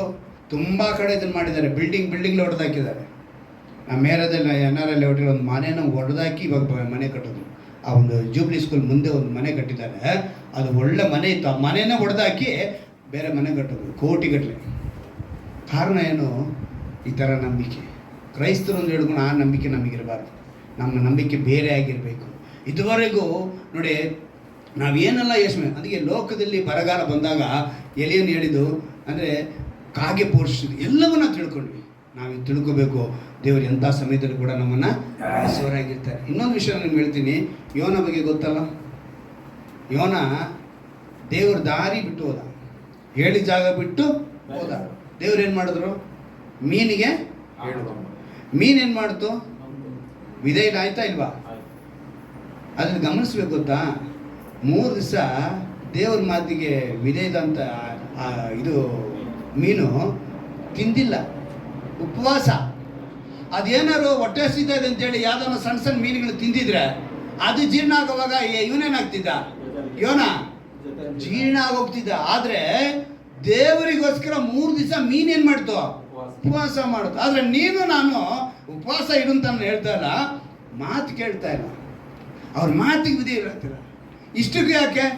ಯೇಸು ಕ್ರಿಸ್ತನನ್ನು ಶಿಲುಬೆಗೆ ಅರಿಯೋದಕ್ಕೆ ಮುಂಚೆ ದೇವರು ಹೇಳ್ತಾರೆ ಪೇತ್ರನಿಗೆ, ನೀನು ನನ್ನ 3 ಸಲ ಯಾವುದು ಕೋಳಿ ಕೂಗೋದಕ್ಕೆ ಮುಂಚೆ ನೀನೇನು ಮಾಡ್ತೇನೆ ನನ್ನ ಗೊತ್ತಿಲ್ಲ ಅಂತ ಹೇಳ್ತೆ ಅಂತ ಹೇಳಿದ್ರು. ಈಗ ಅವನು ಕೋಳಿ ಕೂಗದೆ ಹೋಗಿದ್ರೆ ಪೇತ್ರ ಏನು ಮಾಡ್ತಿದ್ದ ಅಂತ ನಾನು ಲೆಕ್ಕ ಮಾಡಿದೆ. ಅಟ್ಲೀಸ್ಟ್ ಒಂದು 30 ಸಲ ತಪ್ಪು ಗೊತ್ತಿಲ್ಲ ಅಂತ ಹೇಳಿರ್ತಾನೆ. ಎಷ್ಟು ಸಲ ಹೇಳಿರ್ತಾನೆ ಅವನು? 30 ಸಲನಾರು ಹೇಳ್ಬಿಡ್ತಾನೆ. ಕೋಳಿ ಕೂಗಿದಕ್ಕೆ ನಿಮಿತ್ತ 3 ಸಲ ನಿಲ್ಲಿಸ್ಬಿಟ್ಟ. ಯೋಚನೆ ಮಾಡಿ ಆ ವಿಷಯಗಳನ್ನ. ದೇವ್ರು ಹೇಳಿದ್ರು, ಕೋಳಿ ಕೂಗೋದಕ್ಕೆ ಮುಂಚೆ ನೀನು 3 ಸಲ ಗೊತ್ತಿಲ್ಲ ಅಂತ ಹೇಳಿದ್ಯಾ, ಕೋಳಿ ಕೂಗಿದ್ಮೇಲೆ ನೀನು ಹೇಳಲ್ಲ ಅಂತೇಳಿ ದೇವರು ತೀರ್ಮಾನ ಮಾಡಿ ಹೇಳಿಸ್ಬಿಟ್ರು. ಒಂದು ವೇಳೆ ಕೋಳಿ ದೇವ್ರ ಮಾತಿಗೆ ಕೇಳಿದಿರ ಸ್ವಲ್ಪ ನಿದ್ದೆ ಹೋಗ್ಬಿಟ್ಟಿದ್ದು ಅಂತ ಇಟ್ಕೊಳ್ಳೋಣ. ಕೋಳಿ ನಿದ್ದೆ ಹೋಗಿದ್ರೆ ಪೇತ್ರ ಏನು ಮಾಡ್ತಿದ್ದ? ಅದು ದೇವ್ರ ಮಾತಿಗೆ ಕೋಳಿ ಮಾತು ಕೇಳ್ತಾ ಇದೆ, ಮೀನು ಮಾತು ಕೇಳ್ತಾ ಇದೆ, ಕತ್ತೆ ಮಾತು ಕೇಳ್ತಾ ಇದೆ, ಕಾಗೆ ಮಾತು ಕೇಳ್ತಾ ಇದೆ. ಆದರೆ ಮನುಷ್ಯ ಮಾತು ಕೇಳ್ತಾ ಇಲ್ಲ. ವಿಶ್ವಾಸಿಯಾಗಿ ಕ್ರೈಸ್ತರಾಗಿ ನಾವೇನು ಮಾಡಬೇಕು? ಇವತ್ತು ದೇವರ ಮಾತಿಗೆ ವಿಧೇಯರಾಗಬೇಕು. ಎಲ್ಲರೂ ಕೇಳೋಣ. ದೇವರು ಎಂತಹ ಸಂದರ್ಭದಲ್ಲೂ ನಮ್ಮನ್ನು ಆತುಕೊಳ್ಳುವನಾಗಿದ್ದಾನೆ. ಮರಿಗಳ ಬಳಿಯಲ್ಲೇ ಹಾರಾಡುವಂತೆ ಇಸ್ರಾಯೇಲರನ್ನವರು ಆತುಕೊಂಡರು. ಈ ಅನುಭವ ಕೊಡಿ ಅಂತೇಳಿ ನಾವೆಲ್ಲ ಮೊಣಕಾಲು ಹಾಕಿ ಪ್ರಾರ್ಥನೆ ಮಾಡೋಣ. ಈ ಸಮಯ ನಮ್ಮ ಅದ್ಭುತವಾಗಿ ದೇವರು ನಮ್ಮನ್ನು ನಡೆಸ್ಕೊಟ್ಟಿದ್ದಾರಲ್ವಾ, ಒಪ್ಪಿಸಿಕೊಡೋಣ ದೇವರ ಬೆಳೆಯಲು. ದೇವರ ಮಾತನ್ನು ನೆನಪಿಗೆ ತಂದುಕೊಳ್ಳೋಣ. ಅವರು ಹೇಳುವಂಥ ಮಾತುಗಳನ್ನ ಪ್ರತಿಯೊಬ್ಬರು ನೆನೆಸಿಕೊಳ್ಳುವಾಗಲೇ ದೇವರು ಖಂಡಿತವಾಗಲು ನಮ್ಮನ್ನು ಆಶೀರ್ವದಿಸಿ ನಡೆಸುವ ದೇವರಾಗಿದ್ದಾರೆ ಎಂಬುದನ್ನು ನಾವು ಕಣ್ಣಾರೆ ಕಾಣುವುದು. ಅವರು ನಮ್ಮ ದುರಾವಸ್ಥೆಯನ್ನು ತಪ್ಪಿಸಿ ಎಲ್ಲರ ಮಧ್ಯದಲ್ಲಿ ಕೀರ್ತಿ ಸ್ತೋತ್ರಗಳಿಗೆ ಗುರಿ ಮಾಡುವುದು ಅಂತ ಹೇಳಿದ್ದಾರೆ. ನಿತ್ಯವೂ ನಡೆಸುತ್ತಾ ಮರುಭೂಮಿಯಲ್ಲಿಯೂ ನಿಮ್ಮ ಆತ್ಮವನ್ನು ತೃಪ್ತಿಗೊಳಿಸಿ ನಿಮ್ಮ ಎಲುಬುಗಳನ್ನು ಸಂಸಾರ ಮಾಡುವುದು. ನೀವು ತಂಪಾದ ತೋಟಕ್ಕೂ ನೀರಿಗೆ ಮೋಸವಿಲ್ಲದ ಬುಗ್ಗೆಗೂ ಸಮಾನವಾಗಿರು ಎಂದು ಹೇಳಿ ಮಾತು ಕೊಟ್ಟಿದ್ದಾರೆ. ನಾವು ತಂಪಾದ ತೋಟಕ್ಕೂ ನೀರಿಗೆ ಮೋಸವಿಲ್ಲದ ಬುಗ್ಗೆಗೆ ಸಮಾನವಾಗಿರುವಂತೆ ದೇವರ ಮಾತಿಗೆ ನಾವು ವಿಧೇಯರಾಗೋಣ. ಅವರು ಹೇಳಿದಂಥ ಮಾತು, ಹೇಗೆ ಹದ್ದು ತನ್ನ ಮರಿಗಳನ್ನ ಗೂಡಿಂದ ಹೊರಗಡಿಸಿ ಅವುಗಳ ಬಳಿಯಲ್ಲೇ ಹಾರಾಡುವಂತೆ ಯೆಹೋವನು ಇಸ್ರಾಯೇಲನ್ನು ಆತುಕೊಂಡನು ಎಂದು ಹೇಳಲ್ಪಟ್ಟಿದೆ. ನನ್ನನ್ನು ಅವರು ಆತುಕೊಂಡ ದೇವರಾಗಿದ್ದಾರೆ. ಹೇಗೆ ತೆಲುಗು ಬೈಬಲಿನಲ್ಲಿ ನಡಿಪಿಂಚನು ಅಂತ ಬರೆಯಲ್ಪಟ್ಟಿದೆಯೋ ಹಾಗೆ ನಮ್ಮನ್ನು ನಡೆಸುವರಾಗಿದ್ದಾರೆ. ಆತ ನಮ್ಮನ್ನು ನಡೆಸುವ ದೇವರಾಗಿದ್ದಾನೆ. ಎಲಿಯನ ಮಾತನ್ನ ಕೇಳಿ ದೇವರು ಹೇಗೆ ಈ ಭೂಮಿಯಲ್ಲಿ ಅದ್ಭುತಗಳನ್ನ ಅತಿಶಯ ಮಾಡಿದ್ರು, ಇವತ್ತು ನಿನ್ನ ಮಾತನ್ನು ಕೂಡ ಕೇಳಿ ಮಾಡ್ತಾನೆ. ನೀನು ಅದೇ ರೀತಿಯಾಗಿ ವಿಧೇಯನಾಗಿ ವೈರಾಗ್ಯವಾಗಿ ದೇವರಿಗೆ ಆಗಿದ್ರೆ ಖಂಡಿತವಾಗ್ಲೂ ಮಾಡ್ತಾನೆ. ಆದರೆ ನೀನು ಮಾಡಬೇಕಾಗಿರೋದು ವಿಧೇಯನಾಗಬೇಕು. ದೇವರು ಯಾರು ಅಂತ ಹೇಳಿ ಪ್ರಶ್ನೆ ಮಾಡುವರಲ್ಲ, ದೇವರು ಯಾರನ್ನು ತಿಳಿದು ಆತನಿಗೆ ನಾವು ವಿಧೇಯರಾಗಬೇಕು. ಯಾರೇ ಆಗಿದ್ರು ಸರಿ, ಎಂತಹ ಸಂದರ್ಭದಲ್ಲಿದ್ದರೂ ಸರಿ, ನಿಮ್ಮನ್ನು ಆತುಕೊಳ್ಳುವರಾಗಿದ್ದಾರೆ. ನೀನು ಒಪ್ಪಿಸಿಕೊಟ್ರೆ ಮಾತ್ರ ನಿನ್ನ ತೃಪ್ತಿಪಡಿಸುವ ದೇವರಾಗಿದ್ದಾರೆ. ತಂಪಾದ ತೋಟಕ್ಕೂ ನೀರಿಗೆ ಮೋಸವಿಲ್ಲದ ಬುಗ್ಗೆಗೂ ಸಮಾನವಾಗಿರುವಂತೆ ನಡೆಸ್ತಾರೆ. ಹದ್ದುಗಳು ಹೇಗೆ ತನ್ನ ಮರಿಗಳ ಬಳಿ ಹಾರಾಡುವಂತೆ ಯೆಹೋವನು ನಿನ್ನ ಪಕ್ಕದಲ್ಲೇ ಇದ್ದು ನಿನ್ನ ಆಶೀರ್ವದಿಸುತ್ತಾನೆ. ದೇವರೇ, ನನ್ನ ಸಮರ್ಪಿಸಿಕೊಳ್ಳುತ್ತಿದ್ದೇನೆ, ನಡೆಸು ಅಂತೇಳಿ ಯಾರ್ಯಾರು ಒಪ್ಪಿಸಿಕೊಡುತ್ತಿದ್ದಾರೋ ಅವರೆಲ್ಲರಿಗೂ ಈ ವಾಕ್ಯದ ಈ ಆರಾಧನೆ ಆಶೀರ್ವಾದ ಯೇಸುವಿನ ನಾಮದಲ್ಲಿ ಉಂಟಾಗಲಿ ನಾನು ಪ್ರಾರ್ಥಿಸುತ್ತೇನೆ. ಎಂಥ ಬಲಹೀನತೆ ಅಪ್ಪ, ನಿನ್ನ ವಾಕ್ಯದಿಂದ ಬಿಡುಗಡೆ ಬೇಕು ಕರ್ತನೆ. ಎಂಥ ಶೋಧನೆ ಇರಲಿ ಅಪ್ಪ, ಆ ಶೋಧನೆ ಜಯಿಸುವುದಕ್ಕೆ ನಿನ್ನ ವಾಕ್ಯದ ಬಲೆ ಬರಲಿ ಕರ್ತನೆ. ಕೆಲಸಕ್ಕೆ ತೊಂದರೆಯ ದೇಶದಲ್ಲಿ ಕೇಳಿದ ತಕ್ಷಣ ಕರ್ತನೆ ನಿನ್ನ ಮೇಲೆ ನಂಬಿಕೆ ಇಡಬೇಕು ಕರ್ತನೆ. ಆ ಒಂದು ಯಾವ ರೀತಿಯಾಗಿ ಅಥ್ಲೆಟಿಕ್ಸ್ ಆ ಸ್ಪೋರ್ಟ್ಸ್ನಲ್ಲಿ ಆ ವ್ಯಕ್ತಿ ನಾನು ಈ ಪಂದ್ಯವನ್ನು ಮುಗಿಸಬೇಕು ಅಂದುಕೊಂಡನೋ ಹಾಗೆ ನಾವು ಕೂಡ ರಂಗಸ್ಥಾನದಲ್ಲಿ ಓಡುವರು ಕರ್ತನೆ. ಬಾಡಿ ಹೋಗುವ ಜಯಮಾಲಿನ ಹುಡುಕಿ ಓಡ್ತಾ ಇದ್ದಾರೆ. ನಾವಾದರೂ ಬಾಡಿ ಹೋಗದ ಜಯಮಾಲಿನ ಹುಡುಕರಾಗಿರುವ ಅದು ನಿತ್ಯ ಜೀವ, ಅದನ್ನು ಹಿಡುವುದಕ್ಕೆ ಅದಕ್ಕಾಗಿ ಓಡುವಂಥವರು ಕರ್ತನೆ. ನಾವು ಆ ರೀತಿಯಾಗಿರಬೇಕು ಅಂತ ತಿಳಿಯಬಡಿಸ್ಕೊಳ್ತೇನೆ. ಪ್ರತಿಯೊಬ್ಬರು ಯಾರ್ಯಾರು ಒಪ್ಪಿಸಿಕೊಡುತ್ತಾರೋ ಅವರನ್ನು ಆಶೀರ್ವಿಸು, ಕೈಯಿನ ಪ್ರಯಾಸಗಳನ್ನು ಆಶೀರ್ವಿಸು, ಕೊರತೆಗಳನ್ನ ತೆಗೆದಾಕು, ಕಣ್ಣೀರನ್ನು ಒರೆಸು, ಅಗತ್ಯಗಳನ್ನ ಪೂರೈಸು ಕರ್ತನೆ. ಕೇಳಿದ ವಾಗ್ದಾನಂತೆ ಭಯಭ್ರಾಂತರಾಗದಿರಿ, ಬಲಗೊಳ್ಳಿರಿ, ಹೆದರಬೇಡಿರಿ. ನಿಮ್ಮ ದೇವರಾದ ಯೆಹೋವನು ಯಾವ ರೀತಿ ಕರ್ತನೆ, ಎಂತ ಮಾತು ರಕ್ಷ ಮುಯ್ಯಿ ತೀರಿಸುವುದಕ್ಕೂ ದೈವಿಕ ಪ್ರತಿಫಲವನ್ನು ಕೊಡುವುದಕ್ಕೂ ತಾನೇ ಬಂದು ರಕ್ಷಿಸುವನೆಂದು ಮಾತು ಕೊಟ್ಟಿದ್ಯಪ್ಪ. ಈ ತಿಂಗಳು ಫೆಬ್ರವರಿ ತಿಂಗಳು ಕರ್ತನೆ, ಎಸೆಯ ಒಂದೊಂದು ತಿಂಗಳು, ಜನವರಿ ತಿಂಗಳು, ಮಾರ್ಚ್ ತಿಂಗಳು, ಏಪ್ರಿಲ್ ತಿಂಗಳು, ಇಂದು ಮೇ ತಿಂಗಳವರೆಗೂ ನಾವು ಬಂದ್ಬಿಟ್ಟಿಯಪ್ಪ. ಪ್ರತಿ ತಿಂಗಳಿನ ವಾಗ್ದಾನ ನೆನೆಸಿಕೊಳ್ಳುತ್ತಿದ್ದೇವೆ ಕರ್ತನೆ. ನಮ್ಮನ್ನು ನಡೆಸಿಕೊಂಡು ಬರುವುದಕ್ಕಾಗಿ ಸ್ತೋತ್ರ ರಕ್ಷ. ನಿಮ್ಮ ವಿಶೇಷವಾದ ಕರುಣೆಯಿಂದ ವಾಗ್ದಾನದ ಮೇಲೆ ಜನವರಿ ಒಂದು ವಾಗ್ದಾನ ಮಾಡಿದಿರಿ ಅಪ್ಪ ಕರ್ತನೆ, ಫೆಬ್ರವರಿ ಒಂದು ವಾಗ್ದಾನ ಮಾಡಿದಿರಿ. ಎಲ್ಲ ವಾಗ್ದಾನ ನೆನೆಸಿಕೊಳ್ಳುತ್ತೇವಪ್ಪ. ಅದರಂತೆ ನಡೆಸಿ ಆಶ್ರಯಿಸಿ ಎಂದು ಕೇಳಿದ ವಾಕ್ಯಕ್ಕೆ ಒಪ್ಪಿಸಿಕೊಡದ ಯಾರೇ ಆಗಿರಲಿ ಕರ್ತನೆ, ಯಾವ ಸಮಯದಲ್ಲಿ ಕೇಳಿದ್ರು ಕೂಡ ಈ ವಾಕ್ಯದ ಬಲ, ಈ ವಾಕ್ಯದ ಶಕ್ತಿ ಅವರನ್ನು ಮುಟ್ಟಲಿದ್ದು ನಾವು ಪ್ರಾರ್ಥಿಸ್ತೇವೆ. ಒಂದು ಬಿಡುಗಡೆ ಕೊಡು, ಸಮಾಧಾನ ಕೊಡು, ಆಶೀರ್ವದಿಸು. ನಮ್ಮ ರಕ್ಷಕನು ವಿಮೋಚಕನಾಗಿರುವ ಯೇಸು ಕ್ರಿಸ್ತನ ನಾಮದಲ್ಲಿ ಪ್ರಾರ್ಥಿಸಿ ಬೇಡುವಂತಾನೆ ನನ್ನ ಜೀವನ ತಂದೆ. ಆಮೆನ್. ಹಲ್ಲೆಲೂಯಾ.